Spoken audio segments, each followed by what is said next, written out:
Hey guys, this is Pimp here. I got another little trick for you guys. I heard about this channel on YouTube that has a lot of good analysis on it. You know, a lot of good points to be made. And did it again, it's just Thorin's stupid YouTube channel. Right, this is going to be another episode of Snake and Banter, the show with me and Mauisnake, where we bring on a guest and then we do the format, the good, the bad, the ugly. It's actually turned out, it seemed like a gimmick initially, it's actually a pretty good way of structuring it. And I will also say as well, obviously, because we've done it a bunch of times, we sort of adapt to it as well. And you can even figure out like fucking loopholes, you know, like obviously for something like ugly, you can just sort of basically put anything you want in there if it just isn't really good. You know, there's a bunch of angles you can go with it. So on this one, what I thought we'd do is just say, actually, no, we won't do the good, the bad, and the ugly. We'll just do one. We'll just call it bad. We'll say best of one's work, you know, and at the end of the 10-minute episode, you know, feel satisfied. If you haven't got a really good conversation off a really good point, that's just your fault. And whoever got a good point off, they must have just, you know, performed better. And then after that, you know, whoever the one person who gets out of this is, I fucked up the analogy because there's no world champ. Whatever, goes to the major. There you go. How about that? How about the one out of the three of us that does a good job goes to the major? How about that? That's even a fucking cruel joke to make, but whatever.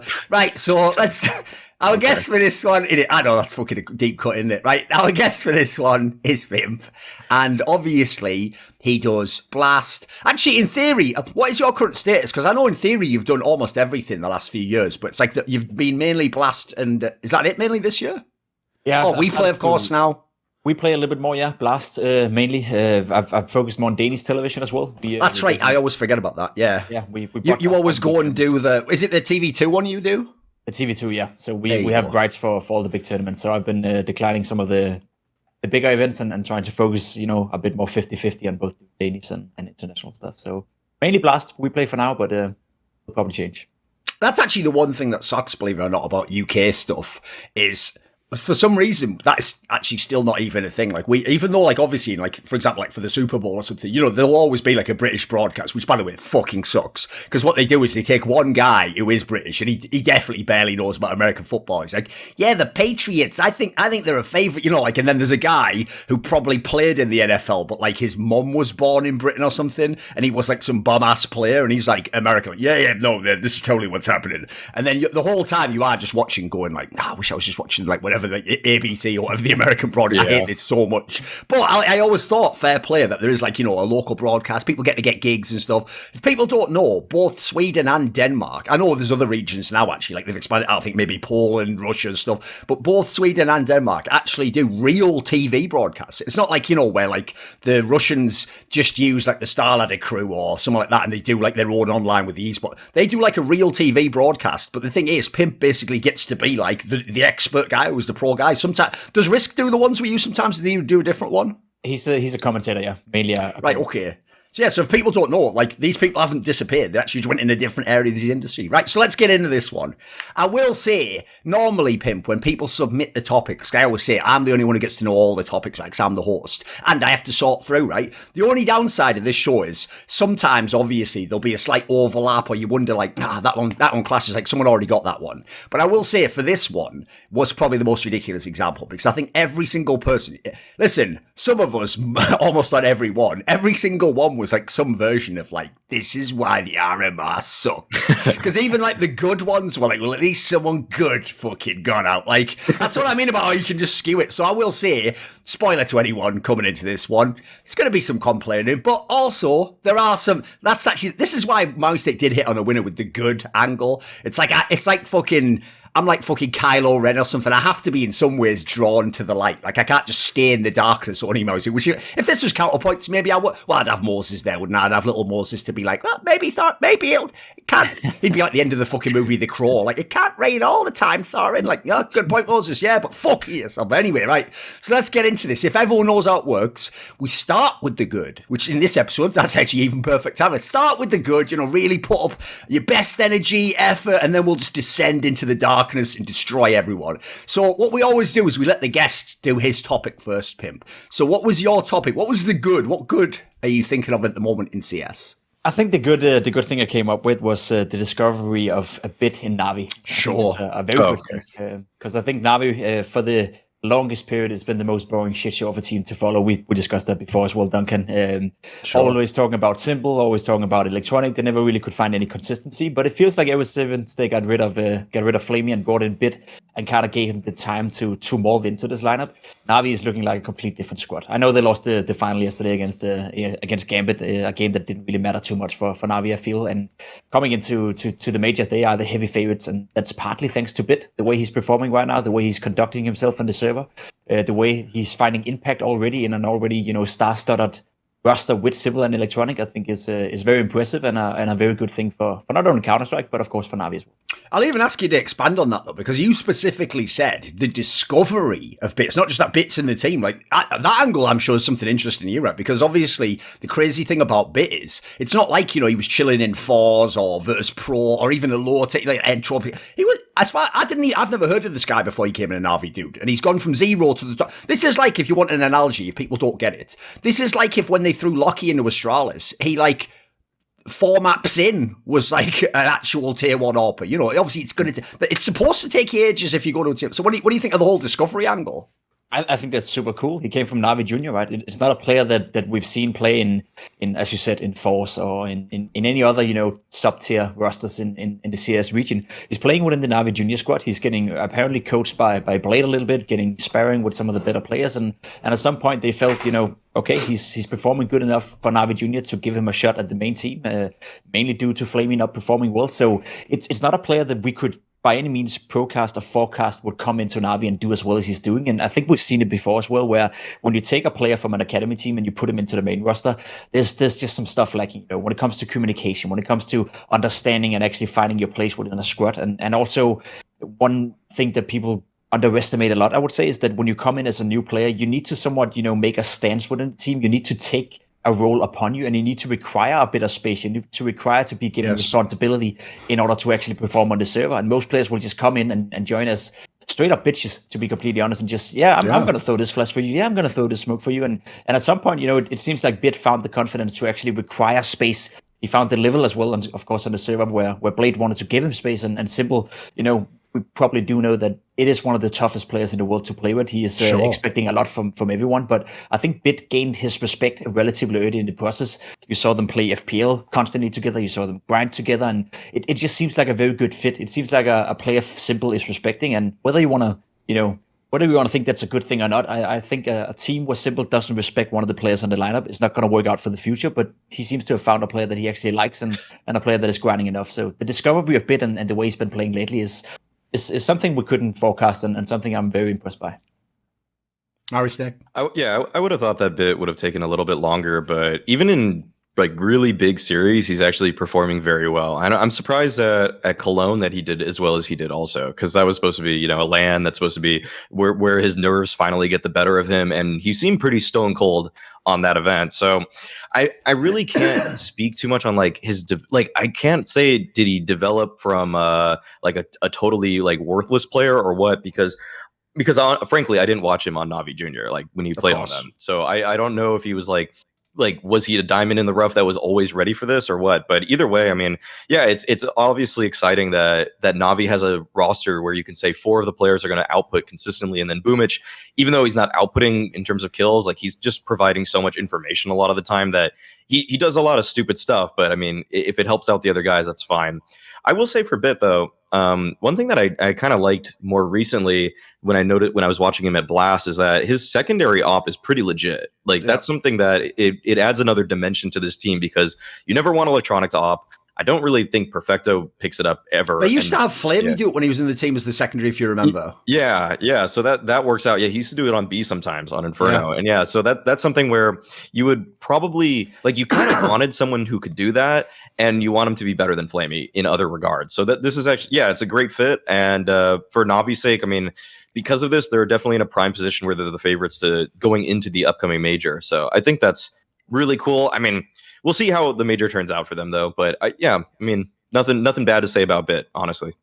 Yeah, I'll just say this. Obviously, the benchmark for all rookies coming to tier 1 fresh is ruined forever by fucking Ziwu, wasn't it? It just made it so no one else could ever be what an incredible. It's he's a pretty good rookie. I'll just say this. If you ignore Ziwu, this is one of the craziest stories I've seen in a long fucking time. Because here's the difference. I admire how Perfecto semi came from nowhere. Even then he was on the Simon Gaming team. He was in the qualification for majors. And his whole thing's sort of he's obviously got got like a good brain for the game, and he sort of learned how to fit into the team. Like, Bit really did just come along with banging him. I still don't think he's necessarily actually like figured out how to fit in the role. So I think what they've done, it's like what you were saying, Mauisnake. Whereas in other teams, if you join the team, even if they don't overtly say we're the vets and we get all the spots, you feel like that anyway. You don't want to go and join like Get Right to Forest to be a dickhead and go, hey Forest, actually, can I do that second entry on Banana? Like, I'm probably better than you. Like, that conversation's never going to happen, is it? It's too awkward. So the players who actually do sort of come in, I feel like this is maybe where I think Blade has had his effect.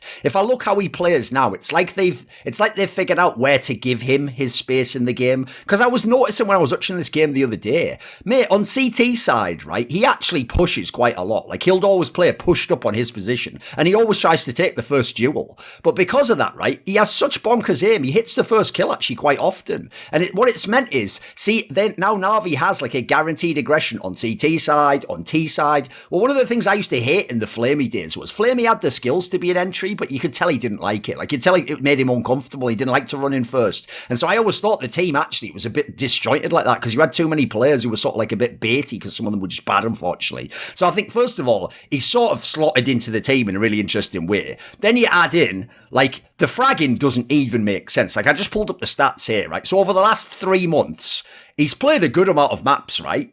So he's played, if you go with against top 50 opponents, he's played 51 maps. So we're not talking about, like, one tournament, right? He's already 1.10 rating there.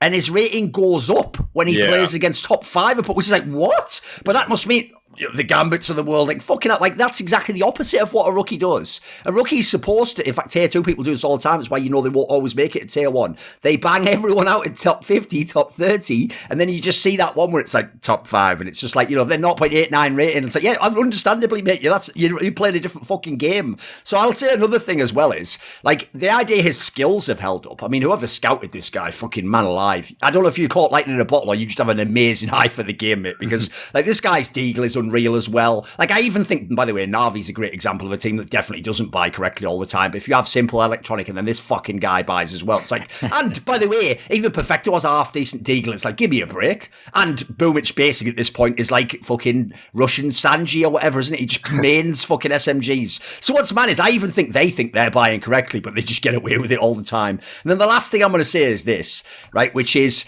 this is why I feel like if Blade and them really did sort of like see the raw potential in this guy, just bring him in the team, then sort of figure out, like, right, move people away, like, put him in these situations and let him push on this scenario, if we're going to, like, use it. Essentially, you sort of let the guy develop into who he's going to be, you don't force them. I got a quick anecdote to tell people, because this is one of the problems I feel like when people think coaching is just like discipline and you just tell people what they did wrong and you tell them, like, rein it in. There's a great anecdote, right, which is when Phil Jackson, the coach of the Bulls in the 90s, had won all those championships with Michael Jordan. 2 years after that, he came to the Lakers, right, where they had this really talented young core of 2 players you could tell were going to be some of the best ever. They had Shaquille O'Neal, who was already basically the best player in the NBA. And then he had this young player, Kobe Bryant, who had, like, all this potential and flash, but he was really, really young at the time. He's only just coming into being like a starter. And basically, when Phil Jackson first came, in practice, he saw Kobe trying all this, like, ridiculous shit and, like, basically trying to, like, sort of be the leader of the team and stuff. Like, all this stuff that, normally a coach would be like, hey, right, we've got to discipline this guy.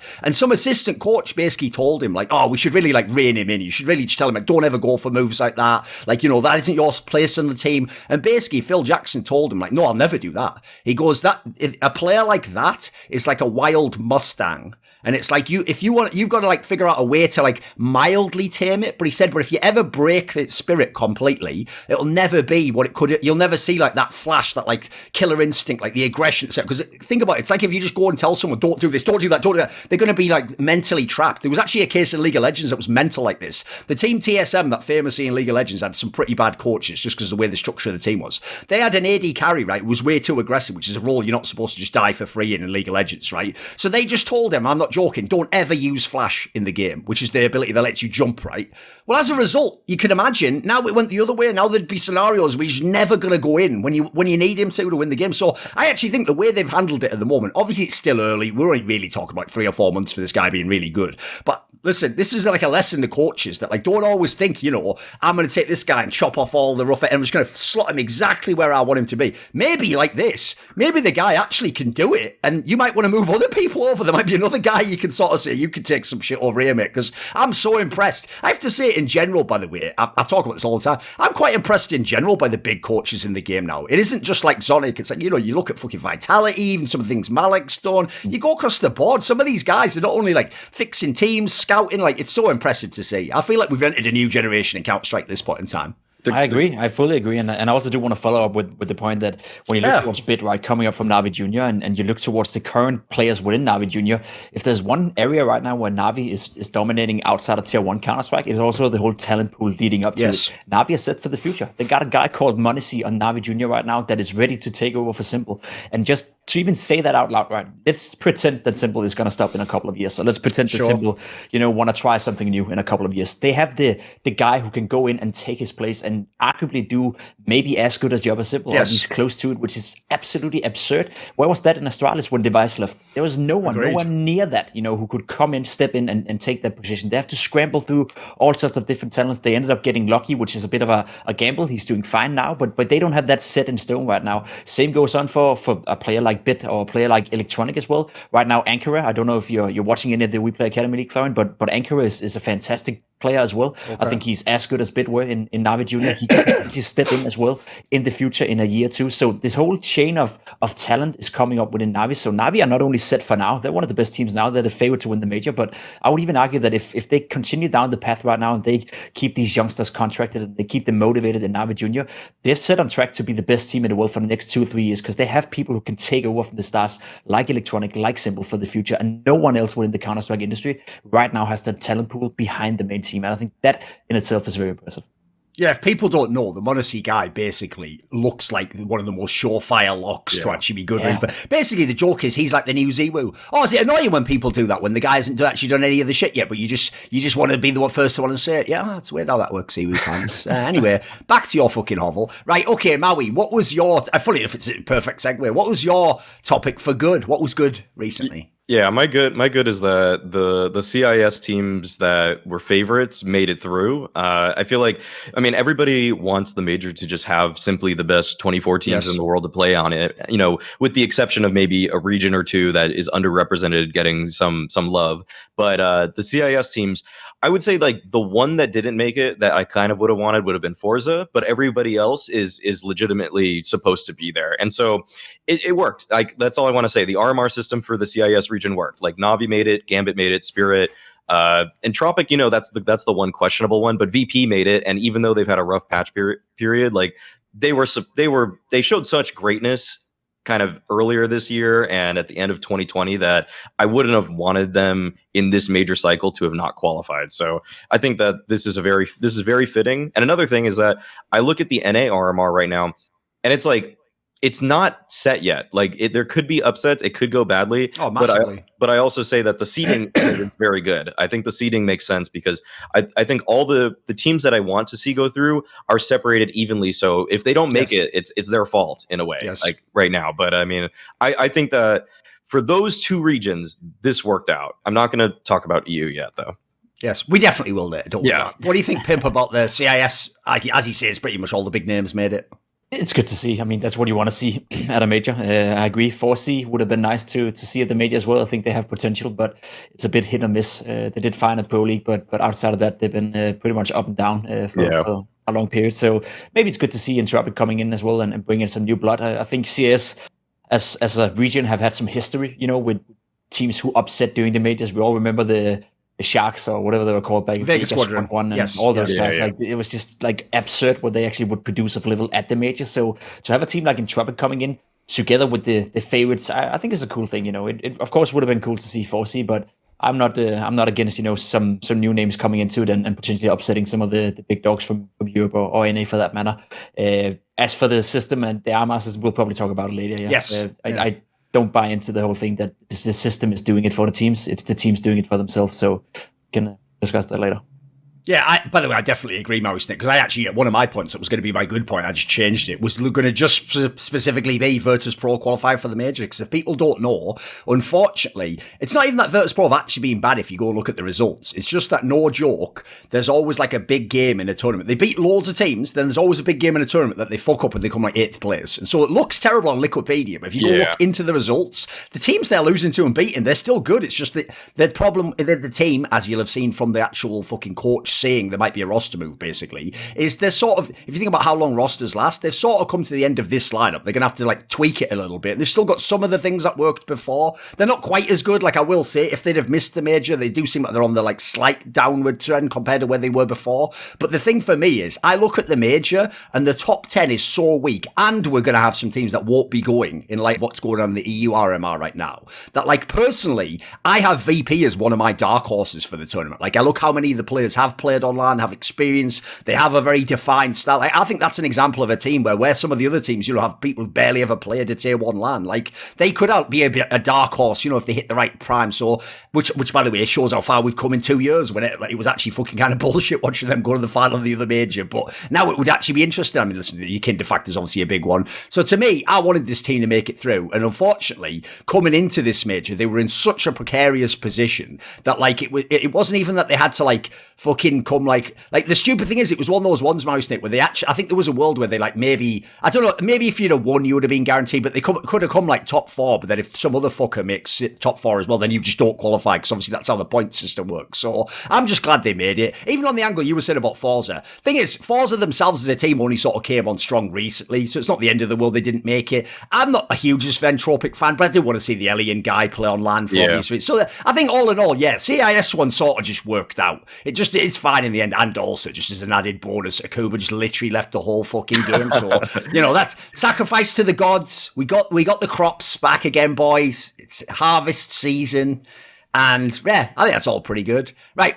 We'll go to my good one, which obviously, like I just alluded to before, I had to come up with 1 minute before the show because Mauisnake stole my point. But I've got a good one. It's an angle people won't think of, but it is a really key one, which is think about a few months ago, in fact, at the last RMR, where the fuck Vitality was at in the game. I mean, essentially, they were figuring out, like, RPK is probably going to retire. By the way, it was alluded to the idea, I don't know if people noticed this, Richard said it on By the Numbers, it was alluded that part of the reason he might have quit was that, like, he didn't want to fucking deal with youngsters, or, like, that I think, supposedly Navarro was, like, fucking tilting him last year as well. Like, I got the vibe for him. Remember, all those teams he's been in the last few years have been, like, him and all the old vets, all the old sauce fuckers, so I get the feeling on him, it was just like, look, I'm just fucking done here, the results are bad. I've played a million years. I don't want to play with, like, I don't want to wait and babysit kids, and fucking bring them. I had to do it with Kenny S and all these fuckers years ago. So I get it, right? But as a result, they looked like they were in fucking deep shit, because the one thing Vitality always had around Zero was like fucking super experienced players, and now they're getting all these kids and still trying to work with them.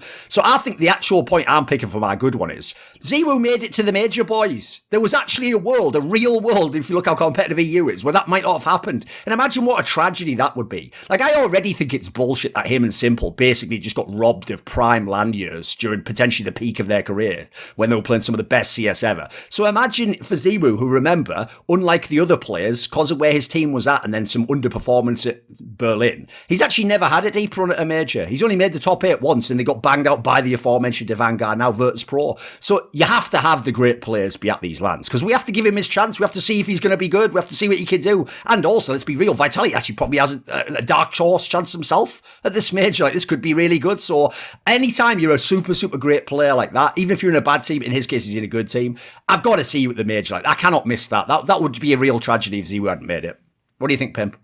Fully agree. It's great to see Vitality making it, and it's great to see them bounce back after it's been half a year, right, where it's been a little bit rock steady. Yes. The results haven't really been too well. RPK, as you said, retiring, and to be fair, I mean, there's a lot of history, there's a lot of emotional attachment to him. Of course, Maniac has played with him as well before, and make a great case for what he did. But RPK was, in my opinion, slightly overrated in the sense that, yes, he was a good role player, and yes, he did his job, but he never did more. Like, he never did more than he was supposed to do. And given this day and age of Counter-Strike, you need players who do more than they're just supposed to do. You cannot have too many players who are just doing their job, so to speak, without really delivering anymore, or delivering some sort of X factor on the server, especially not considering how competitive Counter-Strike is right now and how fluctuated is, in the sense that it's not really in a stable place. I think you alluded to it as well, that, the scene seems to me a little bit weaker somehow, or at least more competitive maybe. Everyone seems to be on the same level at the moment. So the more like flat players you have, the more players you have who can't make the difference, the worse you'll be off in this race of who can upset, a given team, who can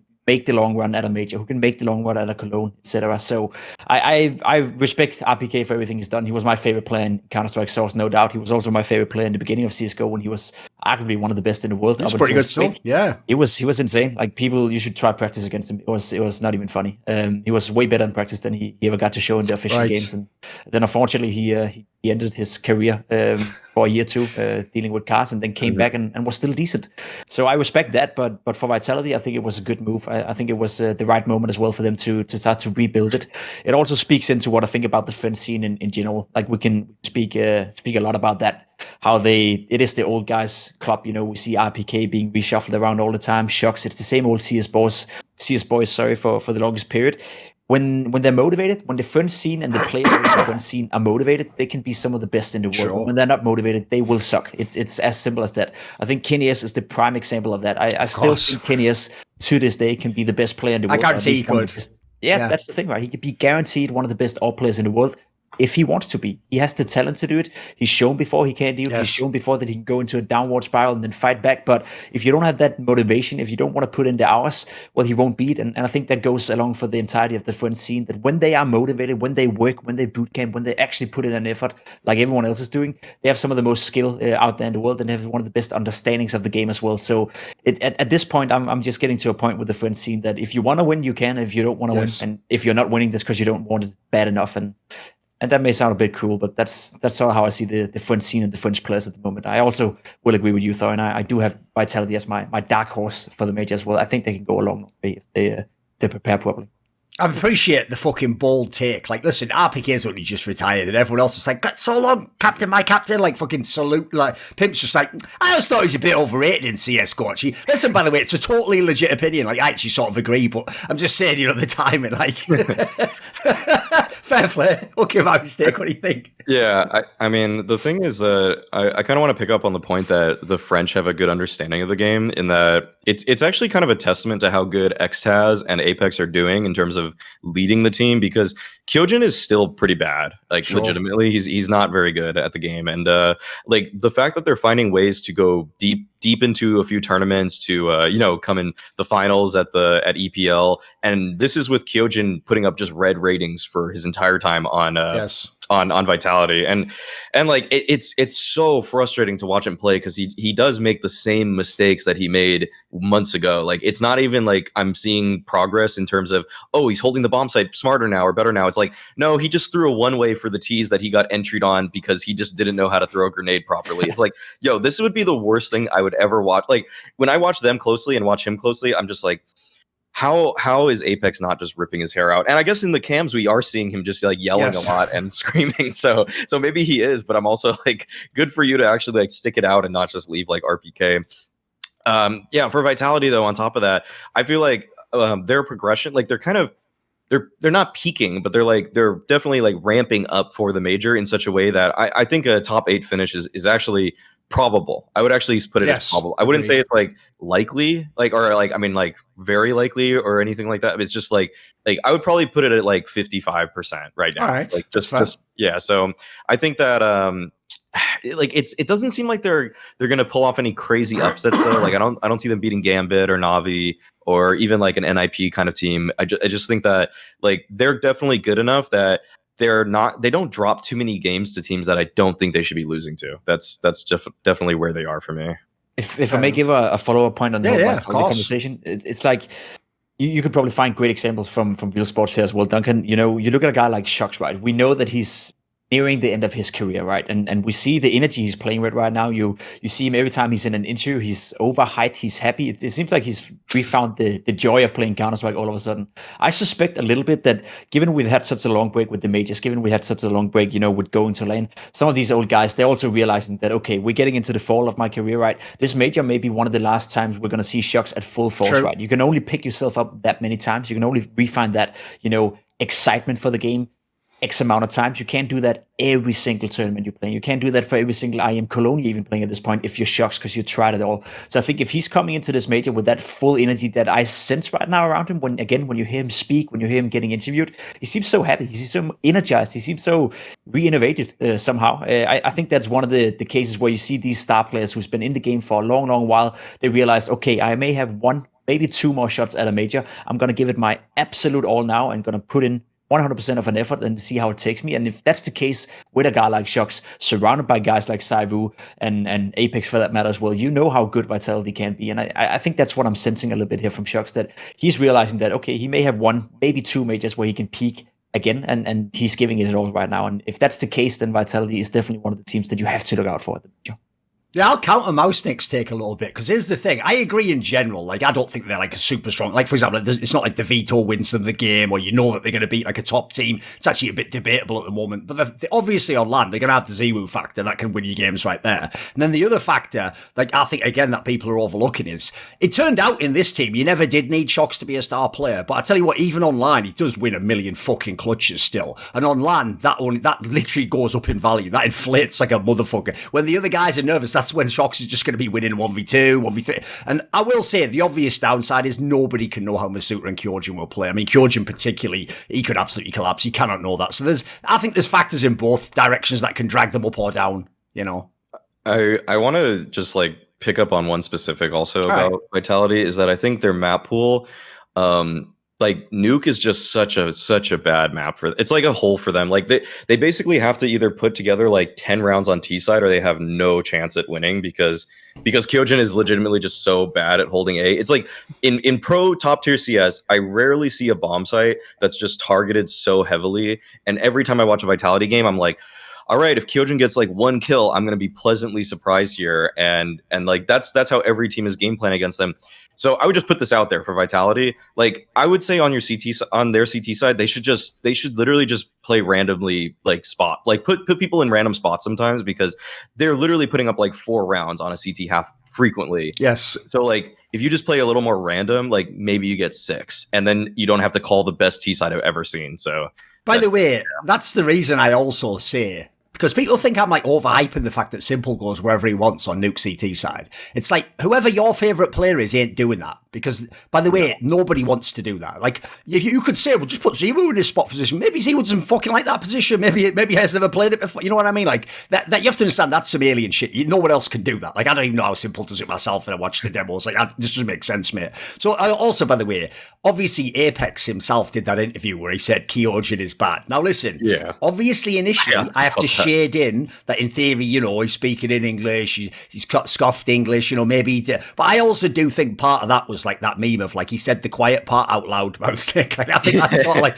you know, that's one of those things where it's like, shit, did I just actually start in an interview? Or what I meant was, you know, like listen, they know what they're dealing with. They know they're working with a difficult scenario there, of course. Right, Pimp, let's go to the bad now. What was your bad? What is your bad point? My bad point is, and something that upsets me quite a lot, and something that makes me kind of sad, is the fact that Rups is still stuck in Mauisnake. I think we can discuss this for a long time probably, and we have been able to discuss this more or less for a year now. But Rups being stuck in Mauisnake is just boring. You know, he's such a gifted player. He's such a versatile player. He's so good at the game that I consider him to be one of the absolute best in Counter-Strike as of right now, and he's still stuck with this lineup that ever since Kerrigan left, I don't really see the direction they're going in. I don't want to blame it on Dexter, I don't want to blame it on anyone in particular, but I just think that when you lose Kerrigan, you lose a guy with the vision of being the best in the world, you lose a guy with the vision of winning a major. That's his goal, that's the mantra he's working with, that's the drive that is basically giving him all the power and giving him all the motivation, and you bring in a guy like Dexter where his goal is to just cement himself as a decent in-game leader in Europe. Right, Rups deserves to have a guy leading him that wants to win every single tournament they play, wants to win the major, wants to qualify for the major. And even though Mauisnake most likely still will qualify for the major, a lot of stuff has to go wrong for them not to qualify. It's just sad to see that in a tournament that is so impactful, that is so important for them as this one, they fail to deliver a single point in the RMR standings right here to even cement themselves as a major team. Rups is too gifted. Rups is too good to be in Mauisnake, and I hope that there's a way he can get out of his contract anytime soon. And I would love to see him on pretty much all the top 5 teams in the world, outside of Navi, of course. Anyone who speaks English should go for Rups. If you're Astralis, do everything you can to make your roster English-speaking. Get Rups. If you're Vitality for that matter as well, and want to do a transition period at some point, you can look at a guy like Robs. He's a guy that can change the game for you for the future, and he's a guy you can build a team around for the future. He's too gifted to beat Mousesports.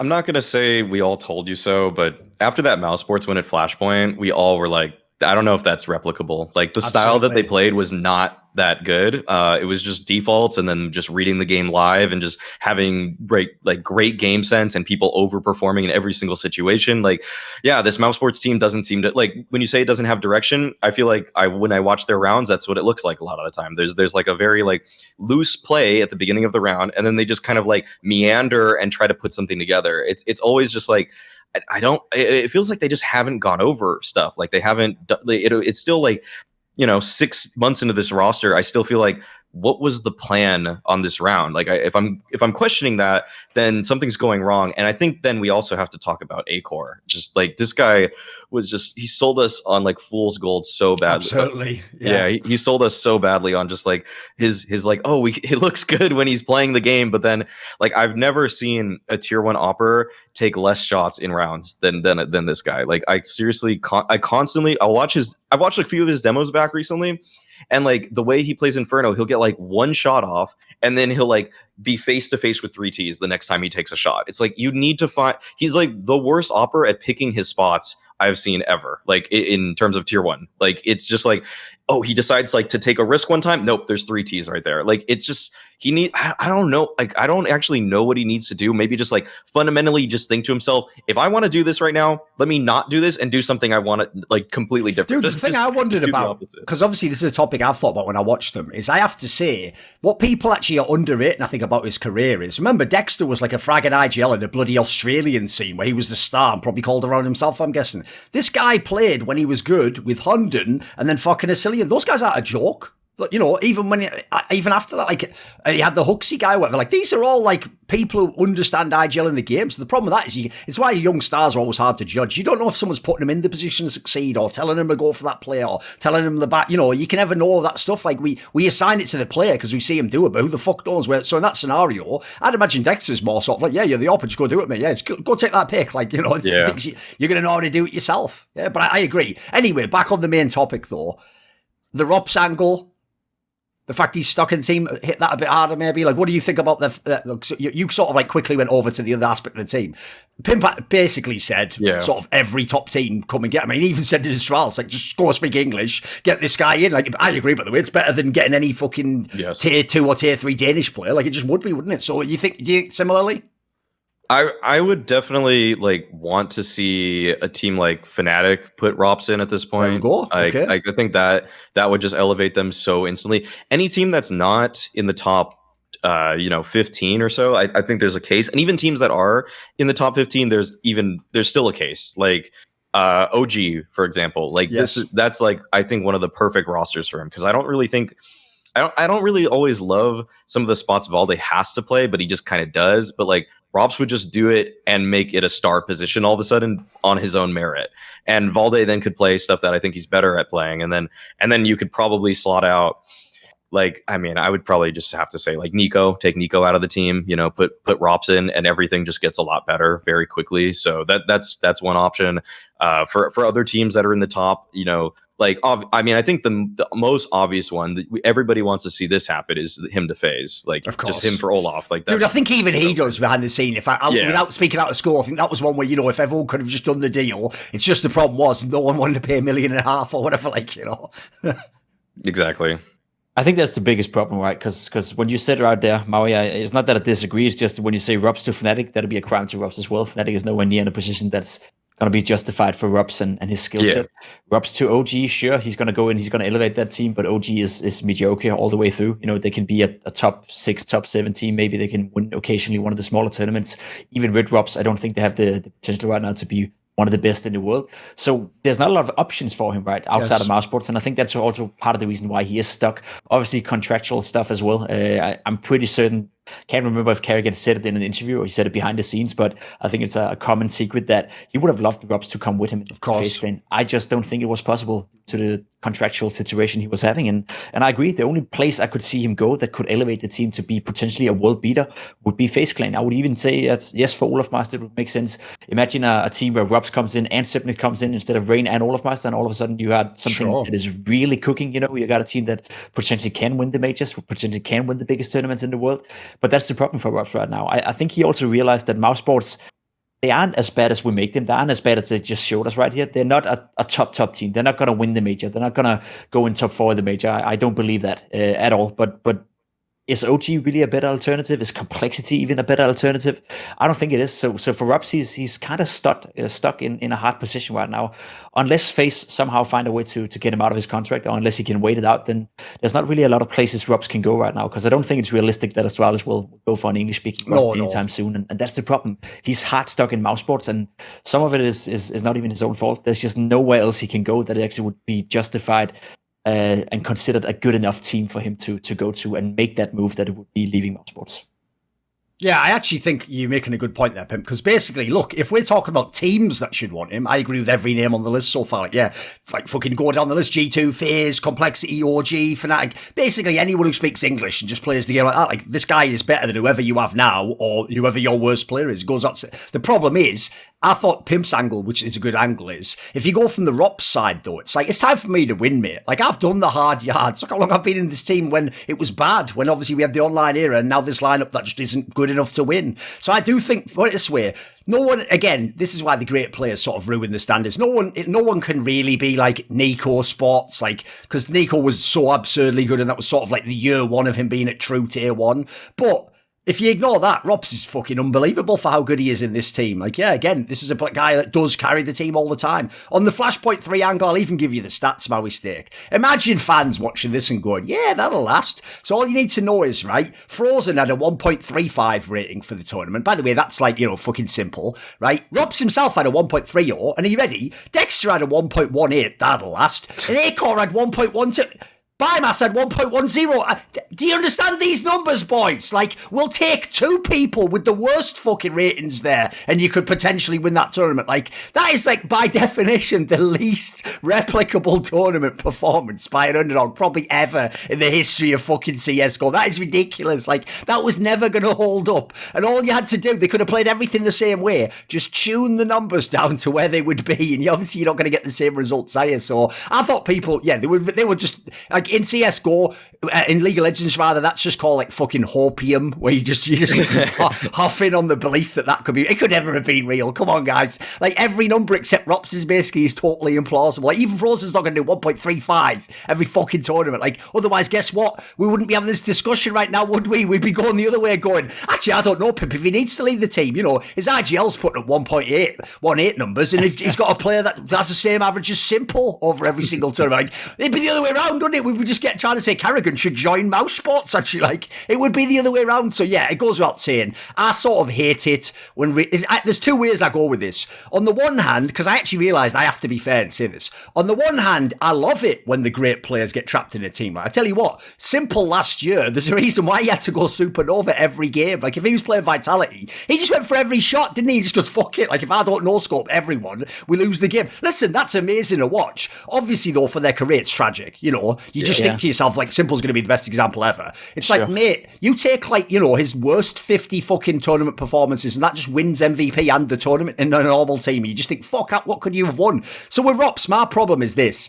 Nico isn't to be blamed for Nico Sports. That was his first team that gave him the crack at tier 1. And then, by the way, as soon as he could, he left. He left like a year later. The problem I have with the whole Rops thing, and you might have known from the video I did where I alluded to this is a guy who re-upped about a year and like almost a year and a half ago, basically. It was when they'd just gone to the online period. Yeah. And I'm not going to say what he said, but I told this guy straight up, do not do this. I said, look, literally what you do is when your contract ends, first of all, even if you do want to go back to Mouse Sports, because they still had Carrigan, they still had some players he liked. I said, even if you want to go back, you've got to test the market. You've got to at least see who might have signed me, who would be out there.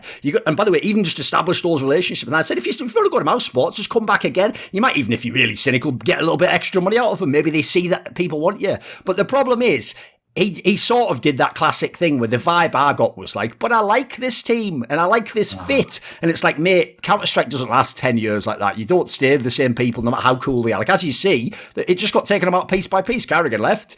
By the way, he taught you a lesson there. I'm sure he loved playing with you, but he's not going to fucking stay in hell and play with you. That's like fucking the Dark Knight Rises. Like, what, they expect one of us in the wreckage drops. The fire rises. I'm off to phase. Like, fuck you, exactly. Then obviously Chris J just pieced out straight. So like, mate, that team isn't even here. So that's why you've always got to be careful what you do in your career in that regard. Because unfortunately, he locked himself into this year.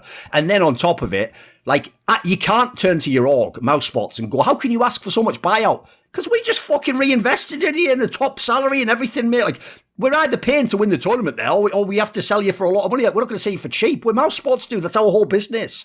So unfortunately, he did do this to himself a little bit. So I'll just say this. Luckily, if you know the way buyouts tend to work, the longer it goes and the less time on his contract, I think his contract ends like around like the spring next year or something like that.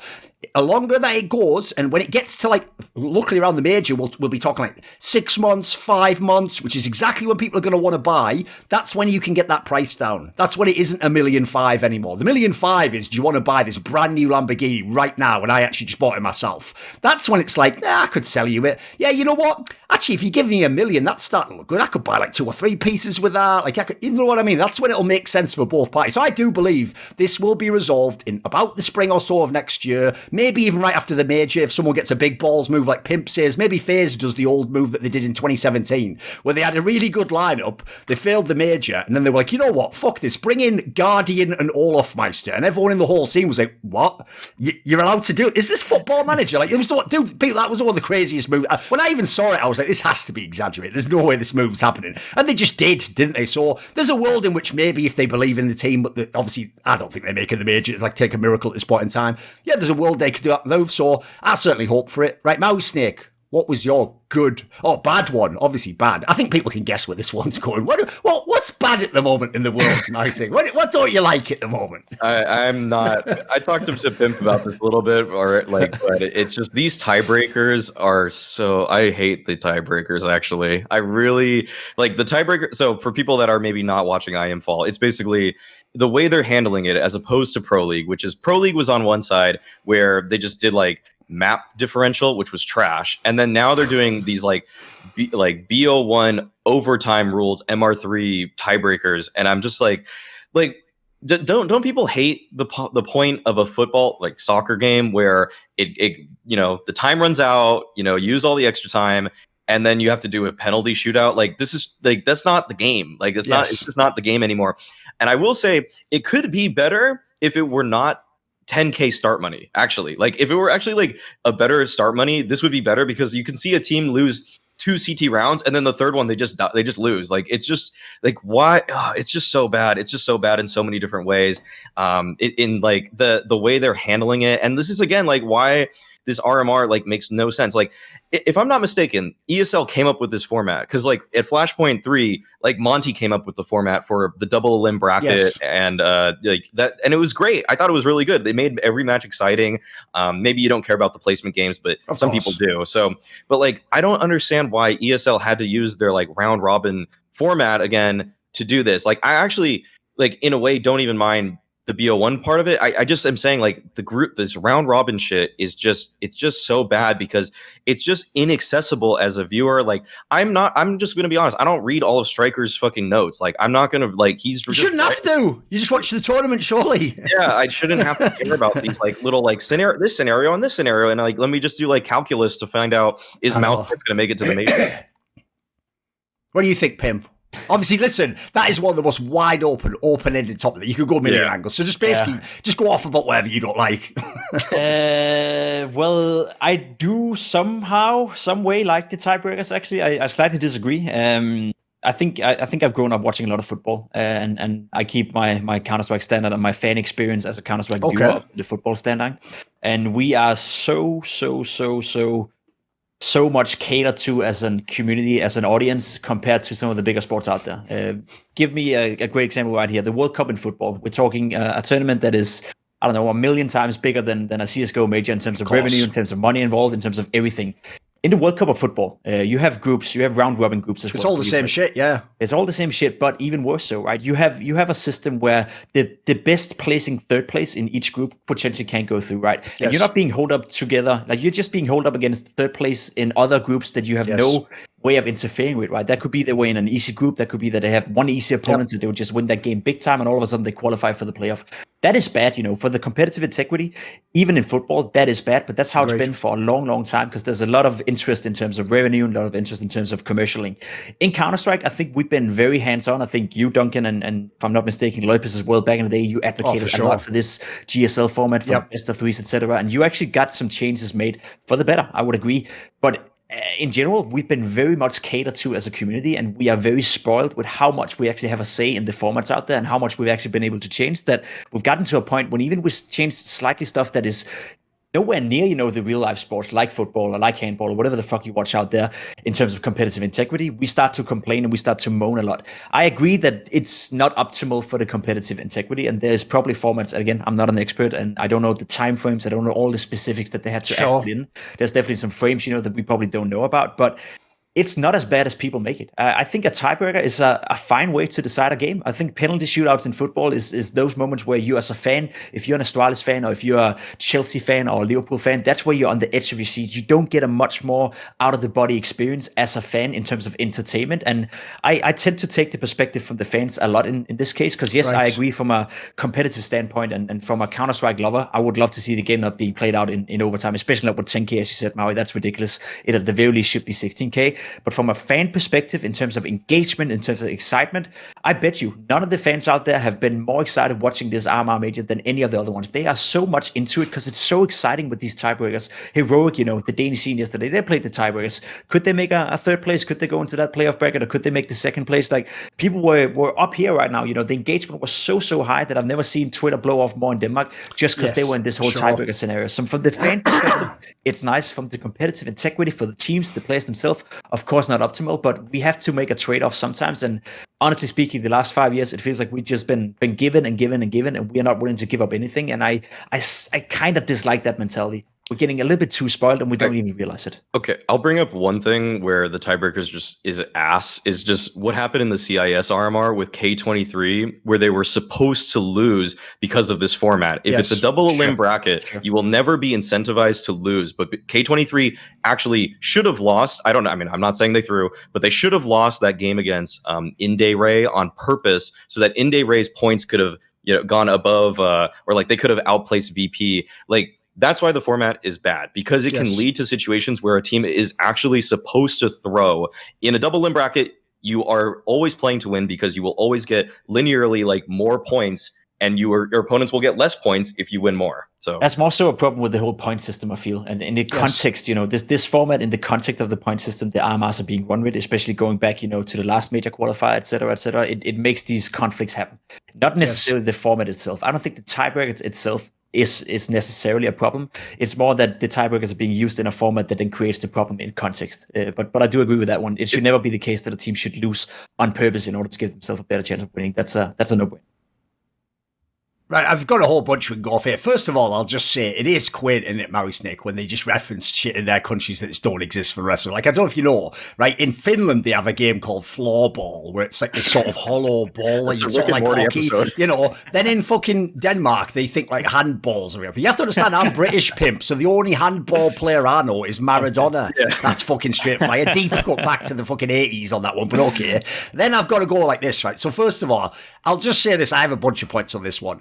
When it comes to doing tiebreakers, the funny thing is, we'll get to how you do them, but the only tiebreaker I will ever accept is when you play a game against those teams. I hate every other form of tiebreaker because specific to Counter-Strike, they are bullshit. Other games are fine. If it's like League of Legends, it's the same fucking map every time. It's the same scenario, and you can just have a tiebreaker scenario there. Like, here's why it never will make sense. Any of the tiebreakers that involve not playing a game, I'll go through them very quickly. So when it's head-to-head, everyone thinks that's fine, right? That's basically what happened between like fucking FaZe Clan and this Fiend, I think it was, right? am I thinking the right team? Yeah, I think that's the right one. Basically, in this scenario, the reason why that doesn't make sense is because what you say is, right, the premise of a round robin is you play against the whole set of teams in the group. And then you go, oh no, wait a second, arbitrarily, I've just decided this one team, and if you didn't beat them in that best of one, you're out. Well, what will never make any sense about that is, I could have beaten the number one team in the group, but that now no longer counts in my favour. That's somehow not a good thing. Like, you know what I mean? Like, that's too arbitrary. That's no one could play the game knowing that, and it's not an expectation you can go in with. Then I'll go down, map difference, as Mauisnake just said there, literally sounds fair, but the reason it inherently isn't is because different maps are harder for everyone to win. If I'm the best on Vertigo and you let it through, I can win that with way more consistency than the best Dust 2 team in the world can win, or the best Mirage team in the world can win. So that already makes it slightly unfair, because what you're basically saying is, just arbitrarily, boys, everyone who likes Mirage, get the fuck out, which, by the way, some people that I know Shocks do think, but, you know, for the rest of us, we have to pretend the maps are all legit. Then we'll just go down to the last one before we go to the playing tiebreakers. Round difference. Oh. I hope I don't have to explain this one. The idea that we play different maps, starting on different sides, and that could somehow, think about it, boys, CT economy, nuke. Like, I hope that one doesn't need explaining for the real idiots. Like, that again just punishes people who play Inferno, Mirage, Dust 2. It just means you're way less likely to get out of the group, while the fucker that goes overpass Vertigo, he is just in the fucking prime position, whether he played better or not because of the map. So then let's go the idea of a tiebreaker, right? When you go into the tiebreakers, I actually have an interesting point here, because one that Monty made I thought was a very shrewd one, though. I also have always had a problem, just in terms I don't like it, when they do the football penalty shootout. I agree with Pimp. By definition, it's actually, by the way, probably the most exciting ending to a game. Every England fan knows that. It's just they end shit, doesn't it? But whatever. In this scenario, listen, I'm all right, Pimp, because I'm also a Liverpool fan, so I can't go, I think they're total shit. You know, I have to go, well, you take them off with a spoon, don't you? Who gives a fuck about England? Liverpool all the way. Right, so here's the thing. I'll say this.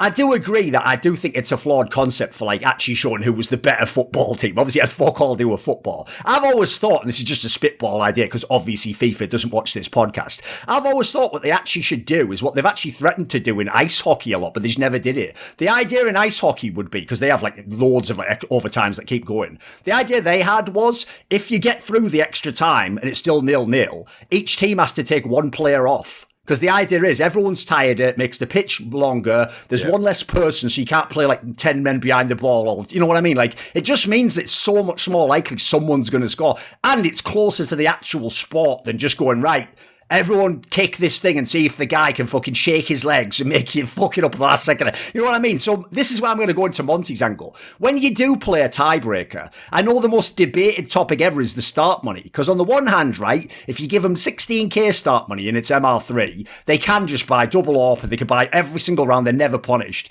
If you give them 10k, as Mauisnake says, you can end up with one round that just doesn't matter. Like, they have no economy. So the reason why I've gone back to the idea of max money, and the reason Monty said is this, I thought it was a very shrewd point from an outsider. He basically said, at that point in the game, the real problem of why you have to have a tiebreaker is normal Counter-Strike is broken down. People can't win the game in normal Counter-Strike. They've proven that. So the reason why he actually liked the idea of 16k is because then it's basically like this. Look, forget the economy. You all have the money every round. Let's just see who can win, who can actually just execute, who can just actually shoot people at this point. It's still Counter-Strike. It's just not, we haven't gone to the full penalty angle. So I think there's a lot of stuff on that one. Like, I'll give you an example. I'll just tag quickly on what Mauisnake was saying. I hate, the uncertainty. Like, the idea that teams themselves don't know where they are. And the people, like you say, people are going to strike off Mitchell TV like fucking numbers. Like, the numbers, Mason, what do they mean? Calculate them. Like, calculate it right now or face clan's out. Like, what is that? Like, you know, he's doing flow charts. So it's like, if X, then B to the square root. Like, fuck this. Like,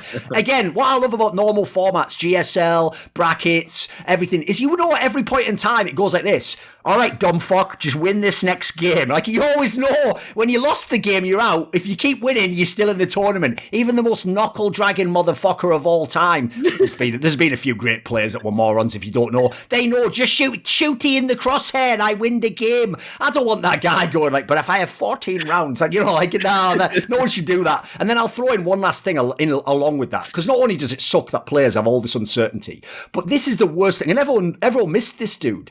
You know the groups where there was still people right in the middle, the 2-3, the 3-2 teams, and they're all wondering, oh God, what happens in this last game?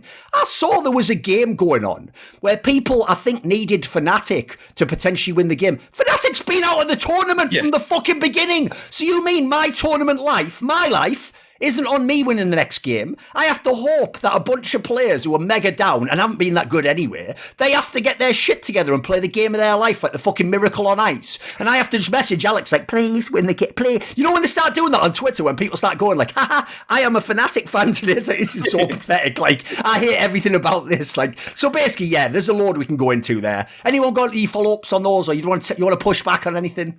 I think your last point right there is one that I have a bit of a problem with, because to be fair, like every team stands a round robin format with the same chances of dealing with it themselves, right? Their own fate is in their own hands. So if they get themselves into a position where they no longer themselves can determine whether or not they qualify or not, that's their responsibility and no one fucking else's responsibility. And I think from my point of view, it's yes, the GSL formats are nice. Knowing, what's happening after every single game, you just got to win or you're losing, you're out. Like, the simplicity of that is very easy, even for the biggest fucking morons to understand. But it also makes it incredible boring to me sometimes, to be completely honest. We've been running with these formats for the past majority of 3 years now, 4 years, and it's the same teams playing the same fucking best of 3 games over the same time. And in GSL group formats, well, guess what? Some of the teams play each other twice in a best of 3 within 2 days, like we see the BLAST. And honestly, it's for me to do my job as an analyst and a storyteller and try to highlight the game and make it more exciting for the viewer. It makes it a little bit boring for me, and it makes it definitely a bigger task for me. But even for the average viewer, I know people who don't want to see that first game because they're well aware that most likely Brazil will play Argentina again in 2 days. So why the fuck should we, give up everything on our Thursday night in order to watch this game Thursday night when we know that most likely it's going to happen again Saturday night? It just creates this incentive of not even for a fan, to watch the games because it's not even that interesting. Because again, GSL formats, it's the same thing over and over again. I do have a slight problem with this phrase as well that I think a lot of people have been using on Twitter. And I think maybe it was you, Duncan, or Maui, you said it as well. But the thing when you say like, okay, so the best of one format didn't ruin the qualifiers for this team, like what? So you're telling me that if Entropic and 4C and some other random CS team actually did qualify through this best of one system, it wasn't down to VP being bad, it was just down to the system, it was down to the format. It's not like the formats are creating whoever's winning or not, that's just the I guess the surroundings we're playing within. And you can argue that a best of 3 is definitely better to determine who is the more well-rounded team and who's the better team, but who's saying that the better team is not the team that can actually show? Let me ask you a question here, Pimp, right? Yeah? Imagine a world in which Na'Vi, who just won the Grand Slam, all those games were best of ones. You think Na'Vi would have won the Grand Slam? Potentially, yeah. No way. Dude, Na'Vi can't even win their own map pick half the time and they're the number one team in the world. Like, no, that's my point in that scenario. Like, they need that full best of 3 to get their shit together. Half of them don't wake up in some of the maps, But that's because we're accustomed to it, right? We're accustomed to play true all the time. So that's the surroundings they're playing within all the time. A Vito system in a best of 1 is different. You even get a middle ground map, usually the third map in a best of 3 scenario, which is the one Na'Vi is usually winning, right? Because they have a habit of winning 2-1 in the close best of 1 series, or close best of 3 series. Yeah. That's the game you also play in a best of 1, right? So what's really changing here? I think we set the boundaries in the sense that we have decided for whatever reason that the best team is the most well-rounded team. What if an aspect like who's the most cool team? Who can come into a best of 1? Who can turn it up from game number 1, from round number 1, and just kill your opponent straight off in a best of 1? Okay. In a veto system that is actually facilitating that both teams are playing on a map that is somewhat equal, right? When you have 3 bans each, you will end up on middle ground no matter what. Otherwise, your map pool freaking sucks, and that's your own problem. Again, not something you can blame the format on. We have just decided that best of 3s is the way we do it in Counter-Strike, and I don't mind it. I'm not against that at all. All I'm saying is that when people use the phrase that, so the CIS minor went fine because the format didn't ruin it for the favorites. Who the fuck is saying that the favorites are supposed to qualify anyway just because it's the best of 1? If someone makes an upset, I don't want to blame the format for that upset. I want to give the credit to that team, and I want to tell, okay, Virtus Pro, you fucking sucked. You couldn't get it done in a best of 1 where you had 3 bans against a weaker team where your map pool should be stronger, which again, if you go into a best of 3 scenario, the map you're playing in the best of 1 most likely or often will be the map that you play in the best of 1 anyway. I don't get why we have to use that as an excuse. We look towards, and I said it, football, other sports, other big games as well. Even the playoff in NFL, it's very hard cut through, right? There's not a lot of room for double elimination, right? It's just some complete different world. We're so accustomed to being catered to as a community that even when the smallest things change, and when the smallest, I guess, aspects of what makes a good Counter-Strike team are not, and in terms of like what our perception is of a good team, well, again, we use it as well-rounded teams, people who can win in a best of 3, people who have a deep map pool, and I agree with with that. Most of the cases, that should be the case, especially when you get into playoff. But I don't fucking mind playing best of ones in group stages because you got to earn your way into a best of three. You got to earn your way to showcase that you actually are a well-rounded team. And if you can't perform in a best of one, I don't want to see you perform in a best of three either, and vice versa for that matter. I don't mind that we actually have a bit of a change here.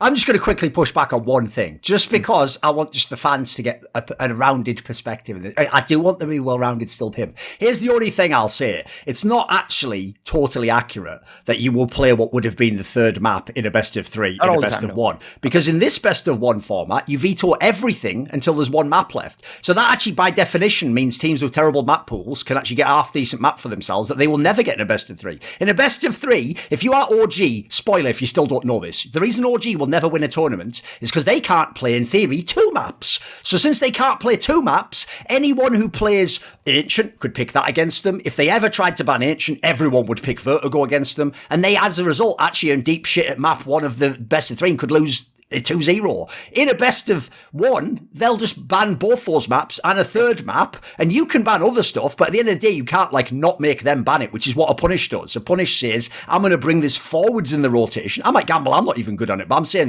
I'm not going to let you second rotation ban it. By the way, spoiler, everyone in the fucking world lets them second rotation ban that, because that's sadly the way CS is at the moment. I'm just going to say, there is an element to that. So my problem with that is, I don't disagree. There's ways in which I can understand people enjoy it. In fact, obviously, it's a different type of tournament even. My big problem is this, okay?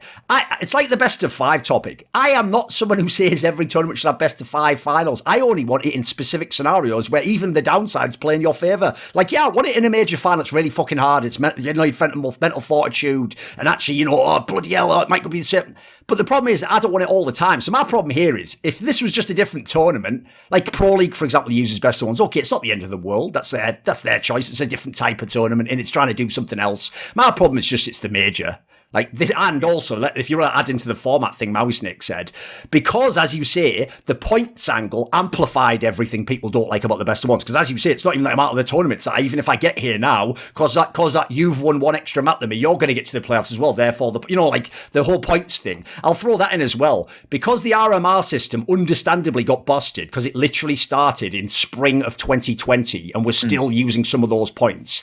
On the one hand, we're using those points, but then we also just pumped this RMR to be so juicy in terms of points that in a way it became the be-all end-all for most teams, actually. If you weren't at the absolute top of the RMR points, basically, you could always make it. Dude, even these teams right now that are in the top 8, Fiend and stuff, they can still qualify. Not by winning the tournament, by the way. They can just qualify on points because of how crazy the points are. So I do think that's another element that they actually were a bit short-sighted on. If you were going with the idea it was a circuit, then you had to make this, reasonable. It could have still had the most points, but it had to be, 1.25 times the other one. They made the points so crazy on this one. I think Lopez made this point to me on a show that's about to come out, where basically, if you'd finished something like 7th in Flashpoint 3 and 7th in this, it was better than winning this, which is that's too many points for 7th, then that doesn't make sense. Surely winning it would make me almost auto-qualify. So I'll just say that as well. I agree. I actually think the points thing, if you don't like best of ones anyway, has just made it the worst possible version of it. There's a world in which you can take all the points thing out, and then we can do all the same discussion. You know what you're going in, coming in. Obviously, don't lose the second game against the group favourite if you think you're the top team. I agree. There's a world in which it's not quite as terrible as it seems for the observer, as in for the player. He knows going in to some degree. Is there anything you want to say on this one, Mauisnake, before we go to the next point? I would just wrap it up that as a tournament itself, I didn't actually think that. This is not the ideal tournament for me, but it's not a terrible tournament. But when we're incorporating the points, my original point was that it's because it's the RMR that it's these points too. Right. This tournament, like Pim said, it's kind of fun to watch BO1s in a round robin sometimes. I actually don't have that problem with it. I have the problem that this tiebreaker, my main thing was the K23 thing. Yes. If K23, the idea if you'd lost on purpose, to win, that just defeats the whole purpose of competitive integrity. So that was to round out what I was getting at with it. The problem with that, Mauisnake, and this is a deep fucking cut, and it's not even true because Pimp was some source, but I'll pretend he wasn't. Right? The reason why you'll never convince them otherwise is I just put out an article recently, right, about mega one-sided rivalries. And what I didn't mention in it, Mauisnake, was this is how you know that the team losing in the mega one-sided rivalry knows they can't beat the best team. So in the 1.6 example I gave, MTW with Zonic used to always play this team, Na'Vi, who was the number 1 team, but they themselves were the number 3 3 team. But the problem is they just couldn't ever beat this one team. Like, everything about them, they had their number, they won all the mind games, the map pool was the same. So what used to happen was, it even used to be really unfair for MTW, because sometimes they'd like draw them in the quarterfinals. It's like, dude, I'd be in the final or the semis, like, and but I don't get to because I play you. So the most egregious example ever of abuse of a best of one happened at the World Cyber Games Mauisnake at the end of the year, when they've just been taking the beatings all year long. They got into a scenario in the group stage, right, where we actually knew who goes where in the bracket based on if you finish first or second in your group. And so MTW looked, and the whole side of the bracket Na'Vi was on was all the good teams and Na'Vi. So this is mental, by the way, because, are you ready? They actually intentionally lost a game to a team from Belarus. And they were even like laughing and stuff as they were losing it, like, ha ha ha, which is like, why are you overselling it? Like, this is all you fucking wrestling heels. And then going like, such a shame we lost this game. Like, fuck you. But anyway, but they did it so they could get on the other side of the bracket. They did make the final, win the silver medal, most. Listen, they still took the beating in the final and lost in overtime. But like, basically, I'm just saying, if you're Danish, there's a reason in your mind. Like, I think, listen, if I can control your fate, then haven't you fucked up by isn't that a problem? You know? Isn't that a problem with the format and not the best? Yeah, of course. I mean, it is. And by the way, best of 3 would be the same thing. I could still lose in the round robin. Yeah, you're right. It could. Right, I'm going to go to my bad point. And basically, I don't blame people if they didn't watch this game. I do think on paper it was supposed to be the best game of the whole RMRs. I'm just going to say my bad point is the IEM CIS RMR final. Right. Remember, Gambit versus Na'Vi was the box office, not just because they're number 1, number 2. It was the most guaranteed fire series of 2021. Anytime they played, you knew it was going to be god tier, because obviously Gambit wants to show they're the best. Na'Vi believe they should be the best, and Simple wants to win, and, you know, they're battling for the number, all that shit, right? The problem is this. In some ways, I think because of the nature of the tournament, listen, think about this. Prize money's not a motivator. It's like 17k for first place in that tournament. Na'Vi just won $1 million a few weeks ago, if people don't know. Then also, it literally doesn't matter. We're both qualified to the major. It's essentially only for bragging rights. And by the way, when you play as much as these teams do, that match isn't really bragging rights. Like, Gambit aren't going to be like, haha, dickhead, we beat you in that game where you didn't really have to care. So I have to say, when I watched this game, I'm not being like a Na'Vi apologist, but like I haven't seen Na'Vi this bad in about 4 months or something mental, maybe more. Like, they looked for real like they were so lackluster. Even Simple only woke up on the last half of the series. Other than that, those Na'Vi T-sides didn't exist. They were just, I think they won something meant like 5 T rounds over the series. And then, you know, CT was still fine, still shooting people. And so Gambit, it's not even like Gambit was mega mate. There was a point on Mirage when they were on T side where like 3 of the Gambit players had like 50 ADR or lefts. And it's like, mate, everyone looked like they were just sort of going through the motions. It was like it's like an exhibition game, you know. You try a little bit in the moment, that's cool, or a show match, you know, but you don't go fucking hard from pillar to post. You're not really playing like it's the major final. And so sadly, I'll just say, thus far, especially because the brackets are a little bit scoffed in EU, this could have been the best series of the fucking whole RMRs, and I was really looking forward to it, like hoping, you know, they sort of just get into it's like they get into a fight and it's like they forget it doesn't matter. But sadly, this game was dog shit. Like, I don't know if you boys saw any of it. No, unfortunately, I think it was happening while we were working. Oh, fair enough. Yeah, this was happening when we were working. Yeah.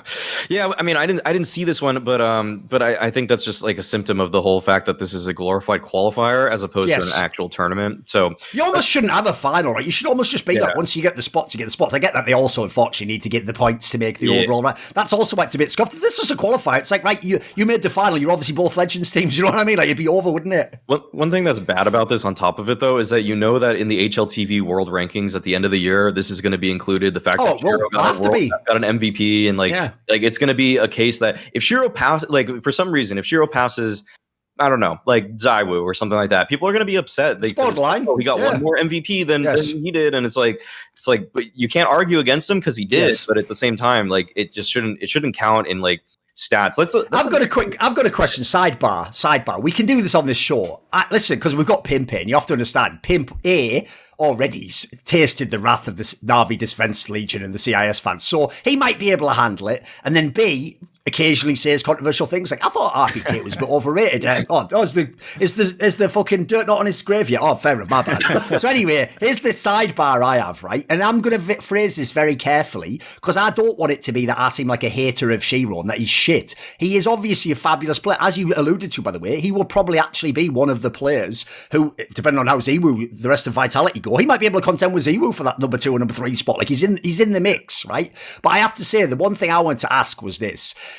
This tournament, obviously he won the MVP. And if you look at the numbers, you cannot deny it. Like, his numbers are fucking bonkers for the whole tournament. My problem is this. When I actually look with the eye test, for those numbers, I don't know if I've ever seen a player that like wasn't having like insane impact. Now everyone's going to go, what do you mean he killed the 3-pit? Look, the way he plays is a bit like Jim. Like it's mega off angles. It's people peeking into them. I'm not saying that's no impact. I didn't say no impact, but it isn't the same impact as like Simple and Ziwu just essentially say, I'll just have to break everything in this round and win an impossible situation. He's not doing that always. So I want to am I going too far with that, Pimp? What do you think on the eye test angle on Shiro and being like arguably one of the best players in the world, that angle?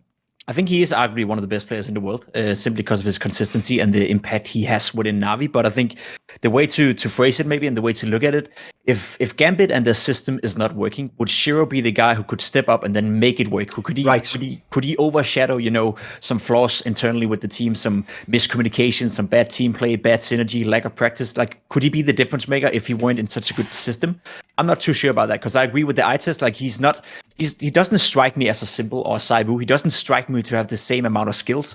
He's insanely good in clutches. He's insanely composed. He's insanely good at being defensive, I would say, and pick his fight. And to do that in such a young age and with the lack of experience, to be all fair, that he has compared to the likes of Simple and whatnot, it's impressive. But I agree with you. I don't think when you watch him play, he doesn't strike me as a player that would, in a scenario where Gambit is losing, in a scenario where nothing is working for Gambit, or they're getting outplayed, or they're getting anti-strat to the bone, he's not the player that's going to step up and see, okay, I'm going to go first. I'm going to change the tide of this game. I'm going to change the tempo of this game. I'm going to do something I've never done before. He has his rhythms. He has his moving patterns. He has the way he's doing stuff, and he'll stick to that because that's what he's very consistently doing.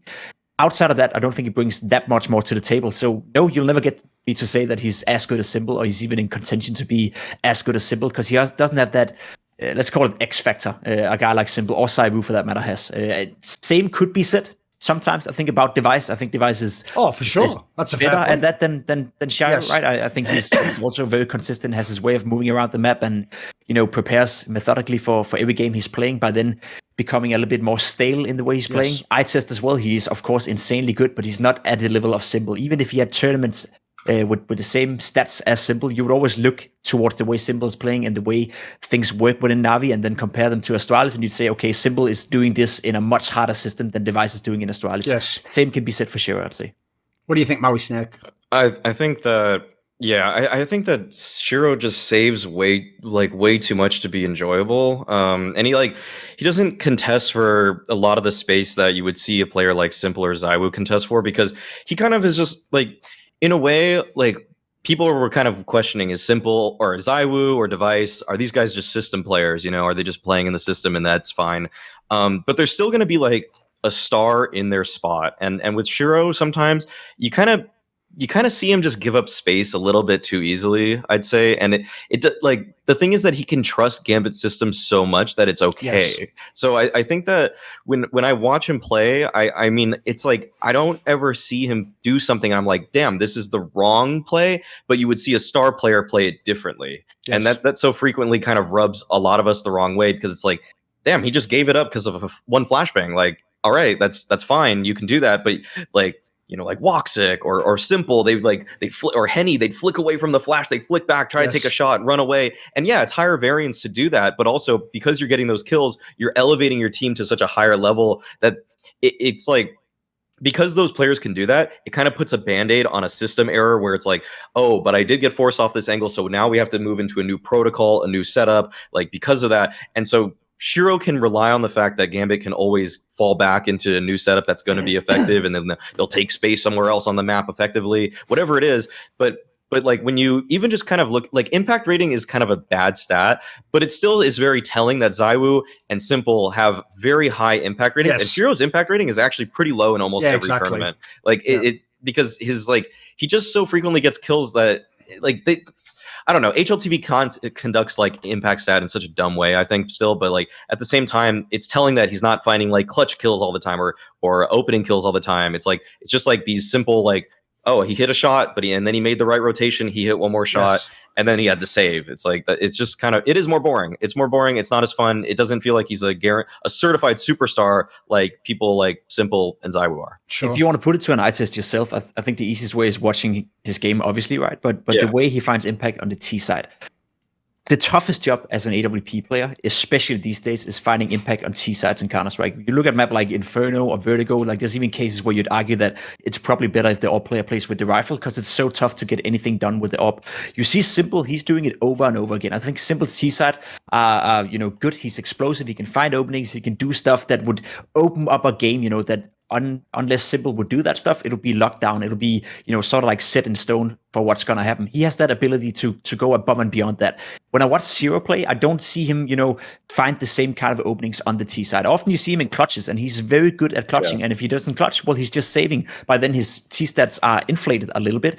And then on the other side, his CT side stats are absolutely amazing. He's one of the best CT sided players in the entire world, no doubt, because he's so good at holding his angles, playing in the system he's in. And again, he reminds me a little bit of Device, maybe just a little bit more defensive in the way he's approaching the game. So when you look at all players, especially in modern days Counter-Strike, if you find an AWP player who can perform well on the CT side, which all the good AWP players do this day, but also finds impact on the T side, that's when you know you have a player who can change the tide of the game. Yes. That's when you know you have a player who can be off and beyond whatever's being planned by the coaches, whatever, the tendency is the game is following. But Shiro doesn't have that X factor to me. And I think, again, his T side stats are by no means bad, but they come off clutching. They come off sitting back and holding angles. That doesn't come on from, him opening up the games or changing the way games are being played out. And if he can add that to his level, if he can try to incorporate some of that in his play, then we can have a new discussion and we can probably have an argument about he's so good on the CT side. He's so good at being a defensive AWPer, and he can also spice it up sometime that he could be in the conversation for the best player in the world, maybe potentially for the future. But right now, there's still no doubt in my mind that if you want a player who can change the tide of a game, you want a guy like Simple or you want a guy like Zyrathenia. I've got a few points to this. To tie into the last thing you said there, I even think that's actually where it will be development on his part, because I think, to take Mauisnake's point about is he in the Gambit system, etc. One of the problems I think Shiro has is this: right now the way he plays is correct for Gambit overall, because if you have Axile and Hobbit, you don't have to break the game. Odds are if we all just play correctly in the system, we win the game, right? I'll agree definitely on the impact stat thing as well. Look, in general, I don't like formula like advanced stat metrics, because the problem is if I didn't make it, I didn't necessarily build in what my principles of what I think's worth more and stuff. But I'll say this, as the HLTV ones, you can disagree on certain small areas, but obviously if the impact is terribly low, it's very unlikely that's totally wrong and that's actually a super sick player. And if the impact's absurdly high, it's also very unlikely that guy that's just rigged the system. So the obvious example for me is VP, because in VP, if you only looked at the kills and the deaths, Jim is their best player by far. No, he isn't. There's a reason why he's just okay on the impact rating, because the motherfucker doesn't win rounds sometimes. Meanwhile, Yakinda, actually, kills and deaths not that far apart. He's a super entry player, mega aggro, impact through the fucking roof. Yeah. Because guess what? When he does, those kills are worth more than anyone else in that team. Same thing with Shiro. He just hasn't maxed it out in the way that, the godlike players in the world do currently. Then I'll just say this. What I would compare it to is this, right? It's the reason why the superstar players are the superstar players. So the analogy I'll give, Mauisnake will appreciate this, is LeBron James in the NBA. Because here's the thing that on one level is really unjustified about people who disrespect him as a great player, is technically, if you know the sport of basketball, it is a team sport. It is literally about moving the ball, because you can pass a ball faster than anyone can run. And in theory, the actual number one principle of basketball is find the open man and give him the easiest shot. LeBron James does that all the time. In fact, he will even do that famously when it's the end of the game. Yeah. He will find a guy who's open, and because his philosophy is I believe in my teammates, he'll pass that guy the ball, and you know what? If that guy unfortunately misses the shot, then the problem is, technically LeBron made the correct basketball player, but everyone will just go Yeah, but he's not you, mate. Like, you should have taken last shot. So here's the problem. Technically, Michael Jordan, the reason he will always be considered the best player ever is because even though it's not the correct basketball player, Michael Jordan says, look, I don't care if two people are guarding me. I'm going to win this game or lose it. And you know what? I'll take the blame for losing it. So even though this is why it's so hard, because if we're not talking about the top level of the game, which is the most like rarefied air, it's players are considered in factors that don't exist for the rest of us. If you're playing in matchmaking, you probably should play it the way that Shiro does with the AWP. Be conservative, take the right angles, don't force it, don't lose the gun. Like, there's a million factors he's doing correct for Counter-Strike. It's just that, yes, as we say, if you're in a final and it's like this is the one time you're in a major final ever in your career and the team's falling apart, you probably should at that point in time, as fucked as it sounds, just say, look, I don't want to just lose playing correctly. I'll do whatever it takes to. I'll literally just go fucking mental. I'll try some stupid shit that doesn't even make sense, because that is just unfortunately what the great players do. So, okay, we'll move on now. I'll say this, Pimp. We actually might have to adjust slightly, because basically you burned your ugly point already. So what we'll do is we'll do the order differently. And what I'll do is, while Mauisnake does his point, see if you can think of a different ugly point. It could be any angle whatsoever. Remember, it can be loose as you want. But basically, Pimp's ugly point originally was people's unjustified understanding of best of ones in Counter-Strike. But I feel like we just did that, didn't we? Didn't we cover it in the RMR section? Should we do this? I think so. I had something I could say about it too. Yeah. Do a little point then, go on. Well, what I was maybe Pimp could flesh it out what kind of the basis of it was. Is there anything else we didn't hit on that one? No, I think we covered most, but just to set the scene for you, Mau here. Like, I think people in general misunderstand the value of a best of one. I think people just moan and complain about the fact that it is a best of one because we're used to playing best of threes. In the context of the RMR, in the context of the whole point system, as you also discovered and talked about, yes, it may not be optimal. Yes, there may be some flaws in it, but the concept of playing a best of one game in order to find a winner of a game is, to me, enjoyable. It's exciting and it's fun. It doesn't need to happen all the time. I'm not saying that we should go back from playing best of threes to playing more best of ones or playing only best of ones, but having the combination of having a game that is, I guess, versatile in the sense that we can have group stages that are best of one formats, or we can have games where it's a best of one, and then we have, later stages in tournaments where it's a best of three or even a best of five final to find the more well-rounded team at the later stages at a tournament. I think we've gotten to a point where Counter-Strike tournaments are incredible stale. They've stagnated a lot. It's the same format. It's the same teams. It's the same GSL best of three formats, and it's getting a little bit boring from a fan perspective. So people, I think, misunderstand the value of the best of one, and they definitely misunderstand how freaking exciting and fun it could be as a fan to watch a game where it's just one map, and it's not about, okay, you lose the first one, then you have to win the second one. Then the third map can be that exciting one. The first map and the only map is the exciting part of the game. And I, for once, and I've said it before, Counter-Strike games are way too long. I like that it's actually getting decided within the first 50 minutes, and I don't have to wait 4 hours to find out who won. Yeah. Okay. Yeah. I mean, I think that BL1s have been actually used effectively for a couple of these IEM events. Like I pulled it up because I was thinking about this topic also, and I looked at, because I remember Cologne and IEM Summer both implemented BL1s as their like play-in or kind of the first round of the game or the tournament. Yes.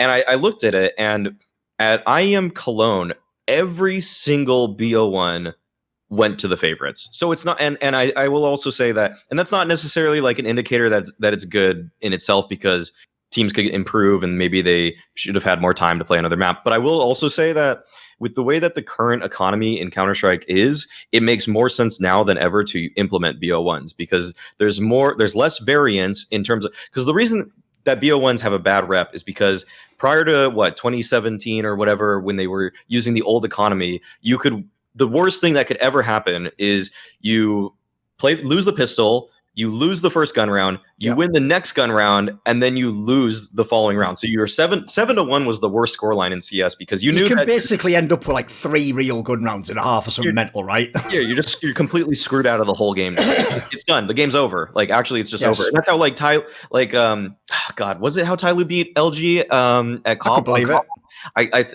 God, yeah. Either way, I remember watching some upsets back in the day, like pre 2017, that were based off of someone getting money fucked out of a game. Yes, and that's just bad. But now both teams get around 7 to 8 gun rounds per half, unless they try to play some weird economy game.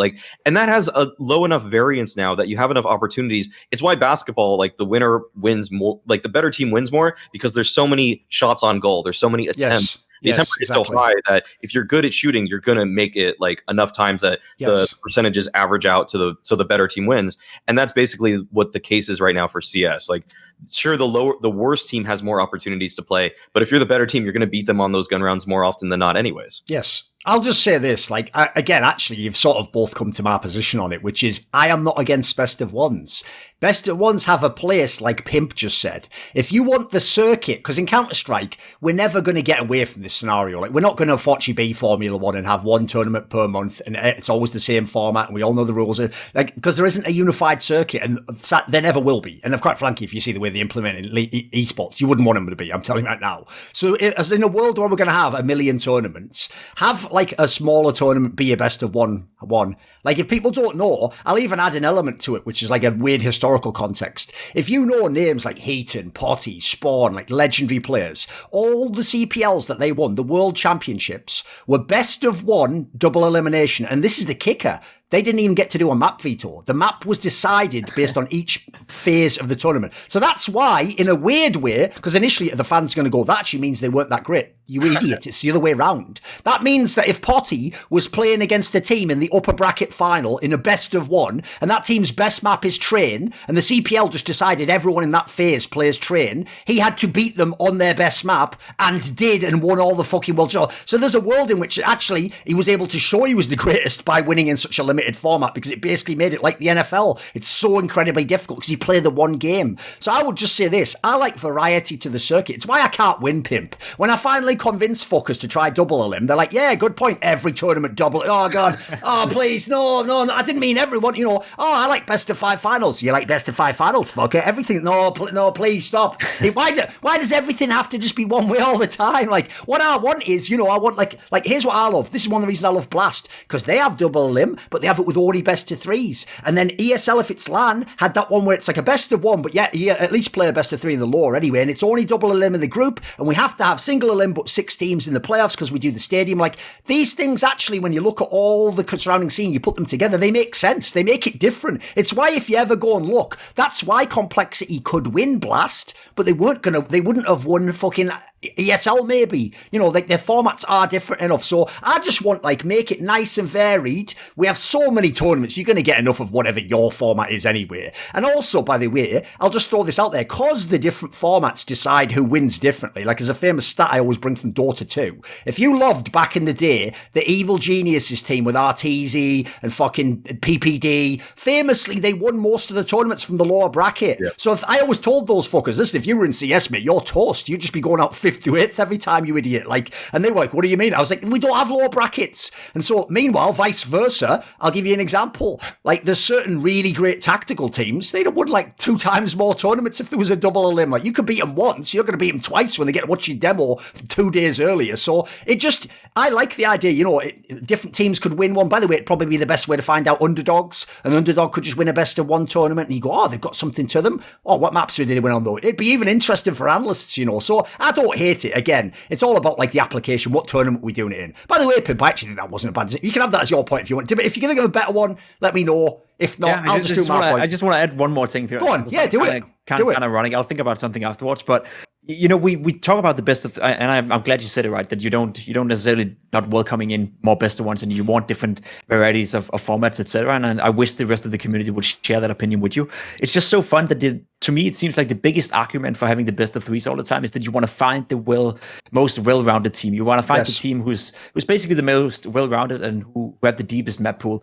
But if that's your argument, if that's what you're saying, right, you're also saying that by not having a variety of tournaments, by always having the same format every single time, how well-rounded is that team? If they can't perform in a best of 1, if they can't adapt to a new schedule, if they can't adapt to a new format, how well-rounded is that team actually? So it's kind of ironic to me that's the main argument people always bring up when they didn't, you know, discount other tournaments or a team's performance in a different format because it's not their format, it's a best of 1, it's random. Well, didn't you just say that they were supposed to be well-rounded by winning all the best of 3s, and that's the whole, you know, mimic and metric for measuring whether or not it's a good team.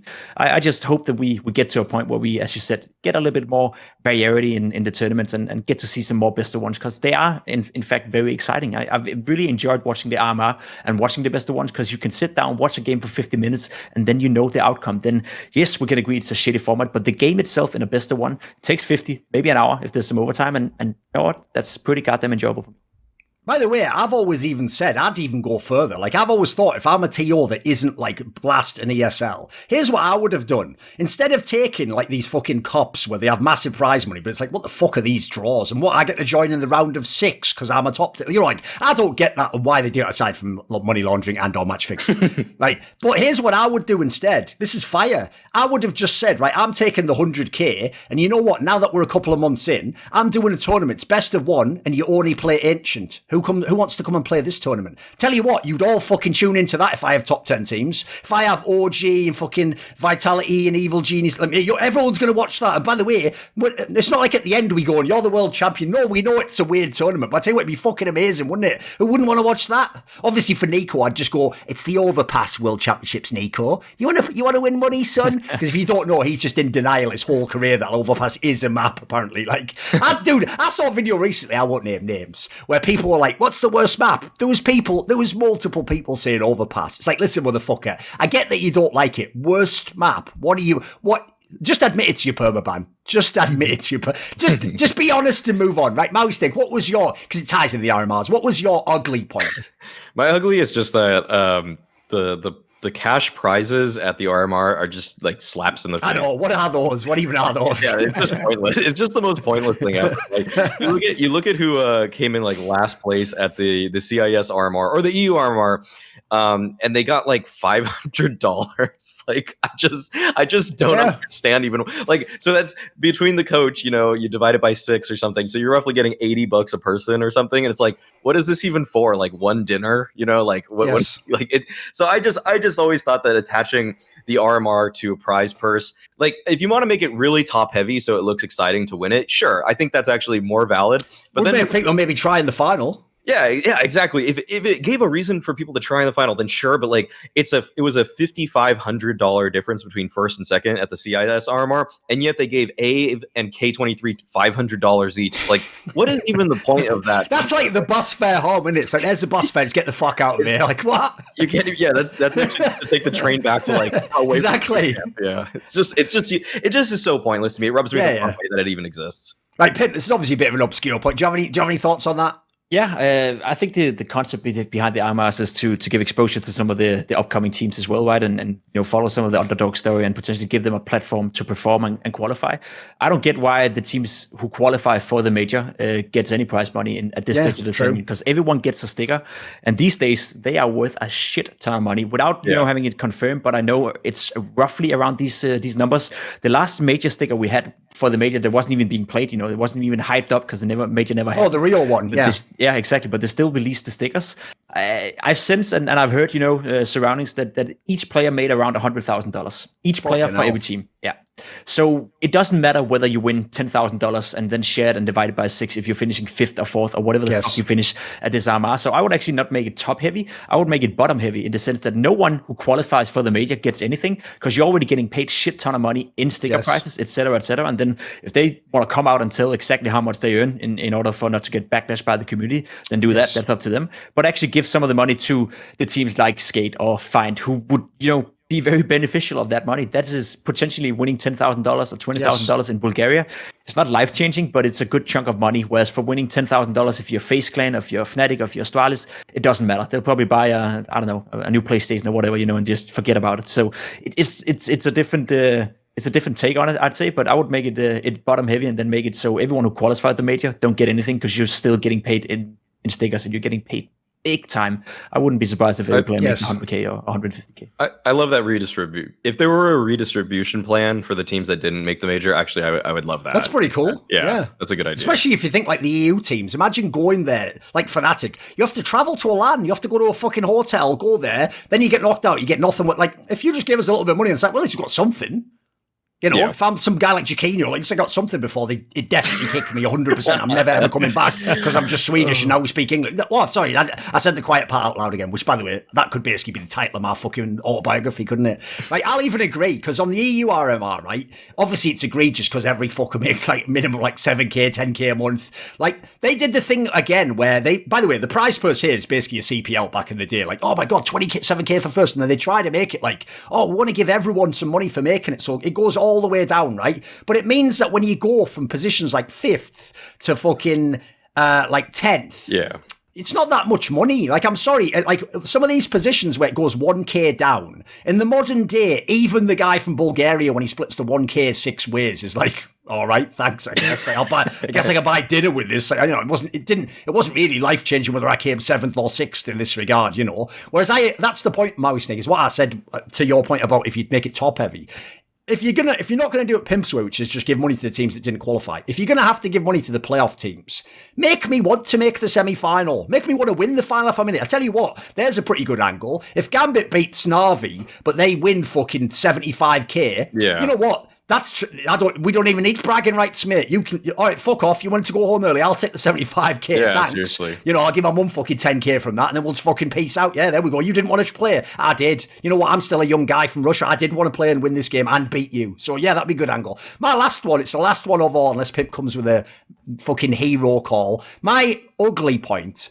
And this was going to be different, obviously, since there's loads of RMR points, but I've changed it anyway. But I still think this is legit, right? On the one hand, I do appreciate that ESL has leveled up their PR game publicly. If you know old school CS, massively so. If people don't know, before CSGO, they would just actually were the evil empire. They would just tell you straight up, as Richard Lewis has reported many times. There was once a time when they held a source tournament, I think towards the end of the game, maybe like 2010 or something. They held a source tournament and then they never paid the prize money for like 6 months plus, right? And when Richard started looking into it, because obviously all these top players are going, I've never got the prize purse from that. ESL just straight up told him, yeah, we had to use that money to pay StarCraft players because StarCraft was the bigger game at the time. So back then, by the way, when there's no PR, no optics, no social media, essentially, like they could just sort of be like, fuck you, die slow, and then just turn to the next guy, right? Now, then you came to the period in CSGO, famously MLG Columbus is a classic example, where MLG's guy, Adam Apicella, because he's from America, he knows all about optics and PR, and he knows exactly how to sort of tell you, I apologise for the mistake we've made here with the observers and the format. I agree, actually, we didn't do it well enough. We're looking into it right now. We've taken your guys' feedback on board, and the next tournament, I promise you right now, I will implement best of threes, and I will do it. And basically, this guy, it's like, fuck, you would think he was just trained, mate. He just knew exactly how to hit. It's like he answered everyone's point, even the guy who's the hater. He made the fucking idiot hater feel like he was listening. You know what I mean? He just nailed the PR. Meanwhile, at the time, ESL was still doing stuff like just fucking, someone like Carmack was just saying like, you can fit 18,000 people in the spore deck, and then people are like, well, it says like the total maximum capacity is like 12k, and you obviously pop out, and then he'd be going like, no, here's some reason why that's not wrong. And then all the fans were just like, well, this is fucking stupid. And they used to be terrible at PR. Now they have leveled up. But the problem I have is this. It's always just excuses. And they always try to explain and they never apologise for anything. I'm telling you straight up, go look. Right, what they'll do is they'll go like this. Yeah, but because I'm running all the RMRs at once and I have to, run it with just one production crew and a whole bunch of... How can you expect me? I have to do this format and I have to do it this way and I have to... All they'd have to do for real is just put and go, maybe it's not the best... No, it's not that it's maybe not the best format. No one's saying this isn't the absolute best format, therefore fuck ESL. They're going, this is almost the worst format I can think of to qualify. So what you need to do there is don't come with excuses all the time. Make it like... For real, you just say, like, yeah, on this part, actually, we kind of fucked up. Here's a great line. If I ran the RMRs again, I wouldn't do it this way. Like, I would definitely change the way this was. I also acknowledge maybe every RMR should have, like, a different amount of attention. Maybe we should have staggered them if it was going to be, like, limited production. There's basically ways you can even say the same thing, but it just doesn't feel like you're just like, look, none of it's my fault, though. Like, you understand, none of this is my fault, though. Because in this scenario, I just think that gives a bad taste in the mouth, essentially, I don't like the excuse angle of it, Like, look at what I did with Flashpoint. I owned every fucking mistake. I told people, yeah, I agree. You know what? The teams are kind of shit at the season one. I wasn't in control of it, but I agree. They are bad. I didn't go, look, based on what the circumstances were, these are the absolute best possible teams. Like, There's a difference between those two statements, even though, by the way, they're both totally accurate. I mean, even the teams were better at season 2. So yeah, things got better. If they're not owning up to it, like there's also, I mean, this just kept making me think about the whole like CSPPA time starting issue that's going on too. Or it's just like, this is just being swept under the fact that it's just violating something that's in agreement with the Players Association. Yeah. But I mean, onto the ESL like PR stuff. Yeah, I feel like just admission of like people want to ask for forgiveness as opposed to like anything, but like then they're not even asking for forgiveness. They're just kind of like putting it out there. Forgiveness instead of permission is the line. Like the idea is you just do it anyway, and afterwards you say I'm sorry, but you knew it could have been fucked going in. Obviously, yeah, exactly. Yeah, I kind of felt like after halfway through saying it, that wouldn't have fit perfectly. It's just more like I don't even know if they were asking for like pure forgiveness though. They're just kind of like giving an excuse. It's not even the same thing. Like forgiveness, you want to like make amends, make things better, but they're kind of more just like putting it out there that our hand was forced. This is it. This is like what we're doing. And it's just like, that's not how I want an apology to sound from someone. If I'm talking face to face with someone, if they made a mistake, like owning up to it and understanding what the fault was is the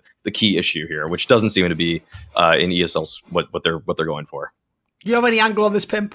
I wish they would do like they did in the old days. I think it was a fantastic example with the StarCraft players right there. That'll be fun. I for once like, when people are being truthfully honest and brutally honest. Probably know that. But I think in this case, with the RMR, the format and everything here, I don't think I know enough. Like, I don't think I know Valve's angle in this enough to really make up my mind. I don't know if ESL has been forced to do this or if there was any other alternative. And I wish I was a guru or an expert when it comes to formats and when it comes to structuring tournaments. But I'll admit that that's not my strongest suit, right? So I'm not sure if I can make up my mind in terms of if they even owe us an apology, if their hands were tied. But pretty sure they came up with it. Just because I know Flashpoint came up with their format, so I'd be really surprised if ESL was like not involved. I will say this, Pim, it's a very famous thing Richard Lewis told me, even for Flashpoint, is that he said a lot of the TOs, that's usually they get out of jail free card. They just say Valve made me. And so he said sometimes it might be true, sometimes you never know. Because the real problem is Valve doesn't themselves ever confirm or deny. They never ever address it. But that brings me to the point that if they would be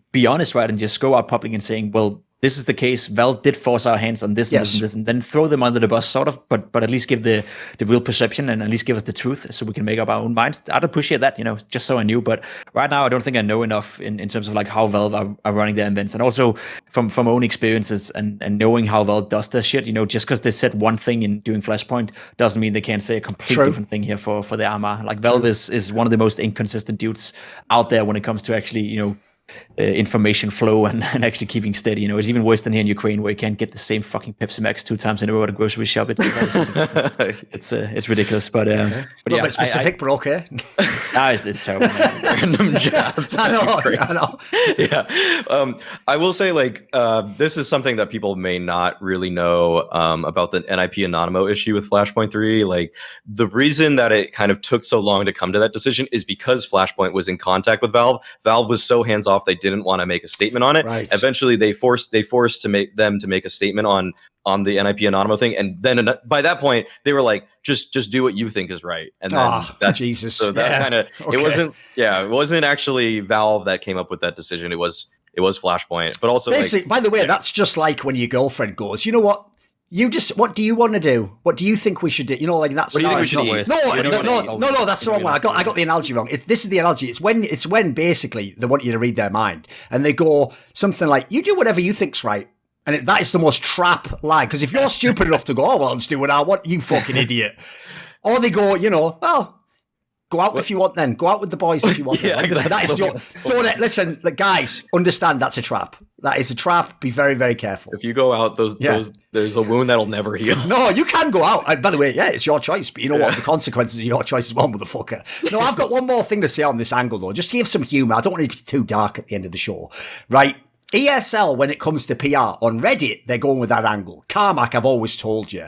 The joke of Carmack comes in, he's a triage doctor, and he comes in with fucking an emergency ward, and he goes, "Good news and bad news, Mr. Smith. Good news, you're going to be able to park right next to the school. Bad news, I have to amputate your leg. It's like, wow, you lead with the fucking amputation. Don't make it sound good. Like, holy shit, you're just trying to spin it like me getting my leg amputated was good or something. Like, that's Carmack's approach. He already full of shit. At least Ulrich, the flying DJ, tries to at least go with the angle. Well, here's what's going on. He's German, so he goes, here is the problem, and here is why we cannot solve it, and here is the thing. But here's the thing, that's on Reddit. On Twitter, you would think it was a parody account for Germans in esports, Mauisnake, because he has some of the maddest interactions with fans ever, because he also does the Lurpus thing, where you just reply to absolute piss randoms with like a Chelsea fucking player in the like actual profile pic, which means they're definitely not a normal human. So here's the maddest one ever, and I'll link this on my Twitter, and I'll put it in the description box below so people can go and enjoy the glory of this exchange. I forget what event it was, but a few years ago, there was an event where for real, there was some problem with the event that like someone tweeted about, right? Like maybe a player or something at the event had an issue, like something to do with something. And basically he came in and replied to it, and he said sort of like, we'll look into that and see if there is an issue. And some absolute random, definitely, like everyone in the universe who isn't German knew immediately this guy's trolling. It was like a CS fucking random fan, like one of those morons that just tweets like ratio, like one of those guys came in saying, this is unbelievable. And he just goes, yeah, and I worked at that event as a toilet cleaner and I still haven't been paid yet. And Ulrich for real just replies like, I'm like something like, I'm sorry about that. Like, yeah, I'll look into that and make sure, like, our events, we don't tend to handle the sanitation, I'll make sure that like everyone gets paid. And like, I was reading this like, motherfucker, for real, like, dude, you can't possibly believe this is real. Like, come on, think it through. Listen, PR and that angle makes you look really stupid. Like, it's one of those glorious. I know, listen, he might have just woken up in the morning, he might just have not had his coffee yet or whatever, but like, holy moly, it's one of the funniest exchanges I've ever seen. Because like I say, it's not even like the accounts that, like a normal man like John Smith or something. It's just like a fucking obvious troll account. Like, he's oh lordy. Everyone on the internet tells the truth. Yeah, that's perked my spirits up anyway. Did you actually find a random point, Pimp? If it's up to you if you did. I think you gave me a good idea, actually. You gave me two good ideas. Just don't know which one to pick. Just as a follow-up to this one, maybe it's not necessarily directed at ESL, right? But I do find it fun when these companies and these guys especially use Reddit for feedback. Like I'm getting to a point where yes. I've worked tons of different events, right? And when I walk into a room, and I'm not gonna, of course, mention any names here or point it towards anyone, because I think it's something anyone and everyone is kind of guilty at. But when some of the people who hire for tournaments, or some of the people who build up the shows for tournament and basically decides what format the tournament should have, and all these big decisions, right? If they gather their feedback mostly and only from Reddit, I'm just losing my mind. Like, my relationship to Reddit in general, Thorin, and sure. your own right. It's just there's too many morons in there who don't understand all the aspects and who don't understand like the surroundings and understands the frames within you can make such a decision. So when I see like a guy who either hire the observer or who hire me or who makes the decision on what format it should be, and just constantly sitting through and scrolling through Reddit and engaging with people where I'm like, you're engaging with a dude who has no fucking idea what he's talking about right here. Why would you even take in his consideration, right? I think that's a problem, and I would like that to stop. I know it looks good PR-wise. I know it looks like, we're involving you guys. It's great, and give us your feedback. And I'm not necessarily saying that everyone who uses Reddit is morons. There's definitely some smart minds in there and some respectful people. But all I'm saying is that whenever I do scroll through it once in a while, it seems to be the trend that they only engage with the ones that are the most outrageous, because they feel like, this is not a fan of our product. We need to cater to him. We need to make sure that he's heard. And fuck that. He's an idiot. He doesn't understand jack shit of what's going on right here. And there's 800 other people who does. You don't need to engage with him. You don't need to make him feel listened to. You need to make him aware that whatever he thinks or whatever he thinks you should do is not even possible within the frames you have. And I'm just getting a bit annoyed by the fact that some of the people who have some of the most important decisions, I guess, to make within some of these TOs and when some of the tournaments are scrolling through Reddit and using that as their main feedback channel. Yeah, I've seen like, and I would like to work with them again, obviously, but I've seen Summit literally do a feedback thread after the event, and I'm like, why didn't you guys ask us like what we thought? Like, I guess, like, I don't know, like it's weird to see like LD replying on a Reddit thread like, oh, okay, we'll look into that the very next time or whatever. And it's like, I've seen, and it's not just LD, it's not just Summit. I mean, I've seen Amir from Faceit doing it. I've seen Carmack from ESL doing it. They all do it. Like, it's just kind of like, if there were a feedback channel for talent, I think we would come up with a lot more like useful ideas than random Redditors. The thing is, gathering feedback is not a bad thing, and I understand why they do it. And trust me, there's some bright minds out there who are not talents, who are just occasionally watching Counter-Strike and who may be a very successful investment bank. I saw someone mention the font one time was not big enough or bold enough, and I was like, okay, that's something I didn't notice because I'm close enough. But for them at home on a TV, maybe it's different. So the thing is it's not a problem gathering feedback. I understand that. The problem is what you use that feedback for and how much value you give said feedback. Because again, if you were to ask the talent that work at your event, or if you were to ask the people that work at your event, right, we're looking at production rooms sometimes involving more than 20, 25, maybe even 50 people. Gather those guys and gather feedback for the guys who understand the framing, who understand what's going on, and who understands what could potentially be better, and use that as the main feedback channel and value that a little bit more than the Reddit threads and the guys. Like I just have one example in mind where I saw some dude in a feedback channel, like I can't remember if it was a DreamHack event or BLAST or whatever, it doesn't even matter. It was a comment with 500 upvotes, and I was reading through the comment, and I saw one representative from either DreamHack or BLAST or whoever it was respond to it and say, yeah, thank you for your consideration and thank you for your feedback, yada yada yada. And I was just reading through the comment and thinking to myself, everything you're writing right here is straight up either a lie or you straight up don't understand fuck all of what's going on, right? You have no idea how you would even implement what you're saying right here, how it's even possible to implement it. And you made that guy think, okay, with 500 upvotes, a guy from, representing the tournament giving me the answer, you made him feel like, oh yeah, I know what I'm talking about. I got this covered, and he'll be there in every single feedback thread from the future. So if you as a TO actually use that as feedback, or you actually take that into consideration, I think you're giving them too much attention, sort of. I understand gathering feedback. You want to hear from the community, but use it wisely and don't be stupid about it.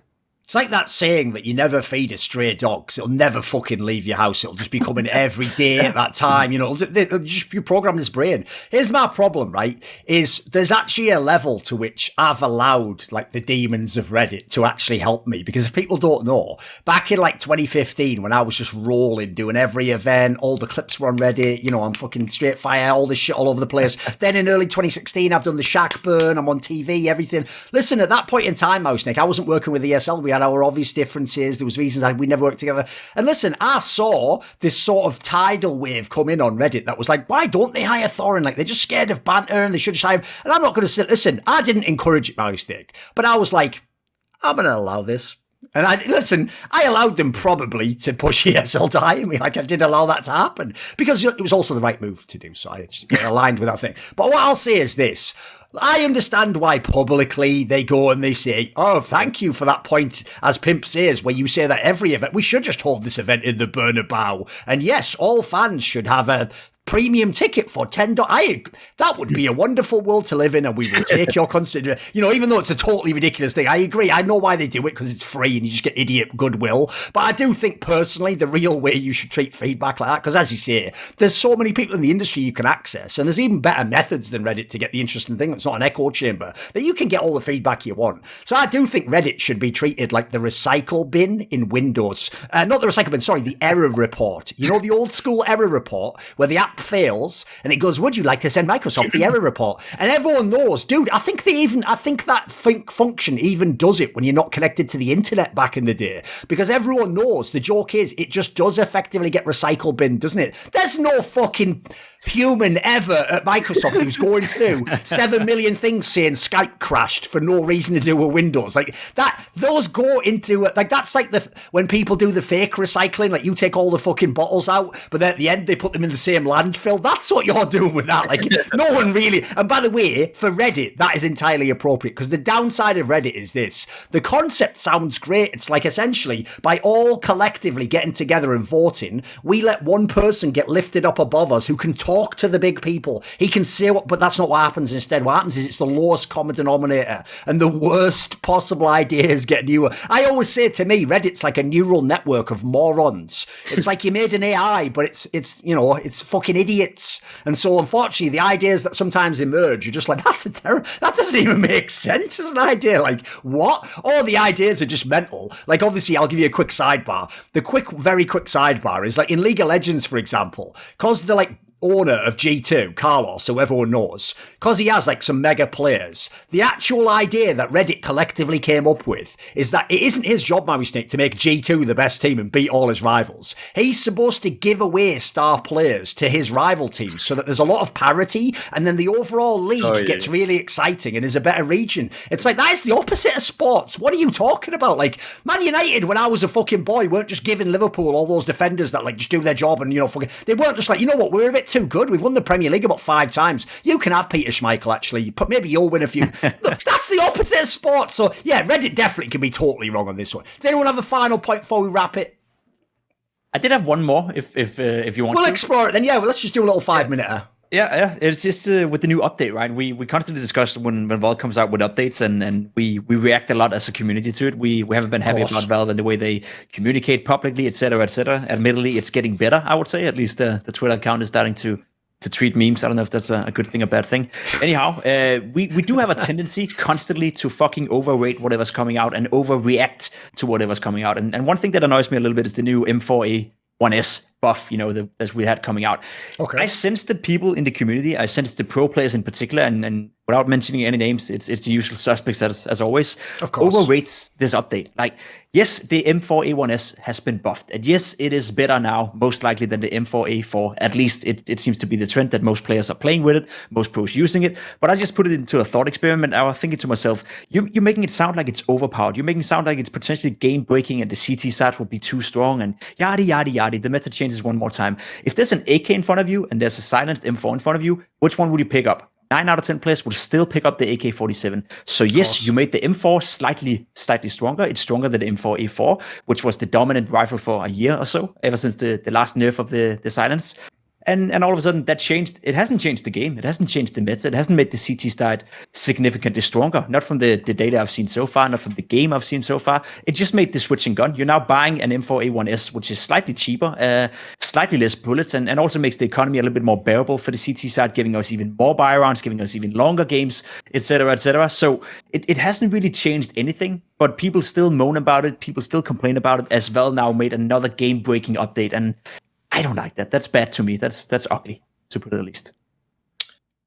I'll say that the nade thing is pretty. It's done a lot, actually, because when I've watched some demos from IEM Fall, like they don't catch it on the broadcast actually, but the amount of nade dropping on T sides is really shocking. Like I'm like like NIP, for example, will have like, they'll do a B hit on overpass, and usually you can throw 2 flashes into the bomb site, and that's pretty much it, right? Like, because one guy's back there.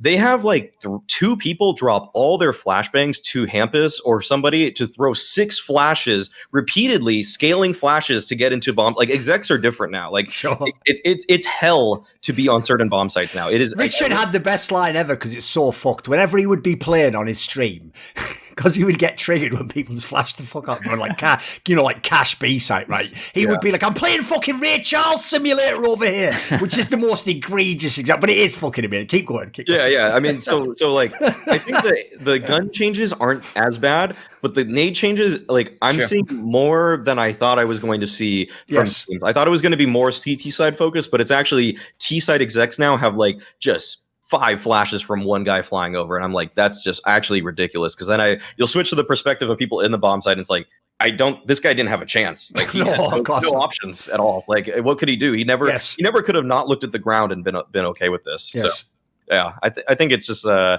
will say, kind of like, I was actually thinking of saying a good thing though was the update, because I thought the update for the most part has done cool things for the game. My favorite is actually as being more casual is the short games. Like, I actually just consume short games now much quicker. Like, we come home from broadcast day, it's 1 a.m. I can still play a short game and not go to bed at 2:30 in the morning. Sure. I will say, by the way, this is how you know that people, like Pimp says, only complain about the game breaking shit. Why got all the same people like, thank you for the deagle change? Because I think that's a perfect change. It's almost exactly in line with what I wanted. Like, it's still a great gun, but it's just not OP as fuck when you're just spamming it at the mid-range when people are rushing you. So I agree, right? Here's the thing. On the M4A1S, this is a point Richard made on By the Numbers, which I thought, this just shows how many angles there are to trying to figure out what changes in a game. Even if I think personally, like, the premise that, I'm going to balance both these guns, you could pick, well, that doesn't exist and never has. Like, Valve always overbuffs one and everyone uses that. I mean, the joke is right now, it's a real thing though, because Simple preferred the M4A4, he's using fucking the unsilenced version of the M4A1S, and he's trying to get it back when it's getting dropped. Like, give it, like that. Listen, that just shows already that people have to use the more OP gun no matter who they are. So in this scenario, right, one thing Richard said though, which is a great angle, is right now all the problems in the game is the CT economy's fucked. So anything that makes the CT economy slightly better, like, isn't that good? It's like, in that regard, yeah, that's a good angle. That does make it better. As Pimp says, you're still going to take an AK. Therefore, like, actually, CT's having a stronger gun in a way is good. It's going to sort of even it up a little bit. I'll give them that angle. So yeah, I think overall, and then on the whole, like, grenade angle thing, basically, if anyone played 1.6, I've always thought in CSGO, like, y'all don't even know what grenades are, mate. Like, you're having grenades go behind you, like, missed me, didn't even kill me. It's like, mate, you're dead instantly. So the flashbangs, if you don't know in 1.6, you can chain them. You just flash, and you're just, it is Ray Charles Simulator, mate. Like, if you used to play catwalk, because in Dust 2 and CS 1.6, you play two people on the catwalk, bro. You don't play off it.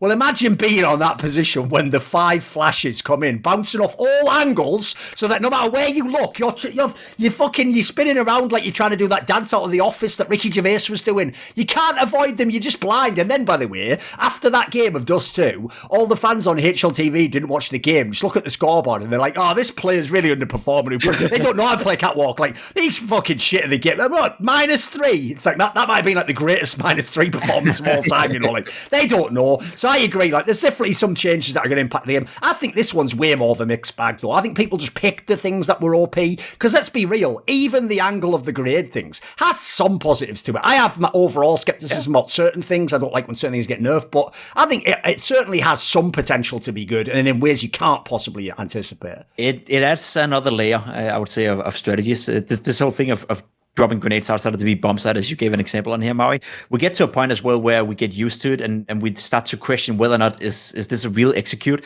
Like, we're talking flash timings. If it's just one guy throwing flashes, you can't just throw them in CSGO. There's a delay for every flash, right? So you get to decode that at some point. You get to learn how to, okay, this is one guy standing outside of A Mirage just throwing 2 smokes and 4 flashes. It's probably going to be B. And at that point, you can double fake it. You can have one guy just throwing all the flashes, but you're still 4 guys outside of A Mirage ready to go up because you're trying to play the double psychology game right there. I think it adds another layer, and I think for the future, it'll be fun. You know, it's not game breaking to me. I haven't seen it being game breaking yet. It adds another layer. It may change or may not change the way you do executes and the way you defend on the CT side, but it's just nice. It's nice with a bit of change sometimes, and it's the same thing over and over again, right? We do just, as human beings, I guess we are comfortable with whatever we know, and whenever we're being forced to change something or have to adapt or have to put in a lot of work in order to learn something again, some of the older guys like me and some of the older players still just complain because they just don't want to be bothered with it. You know? I think it's nice. I think it's a good update. Overall, it's one of the best updates CSGO has probably ever done, to be fair.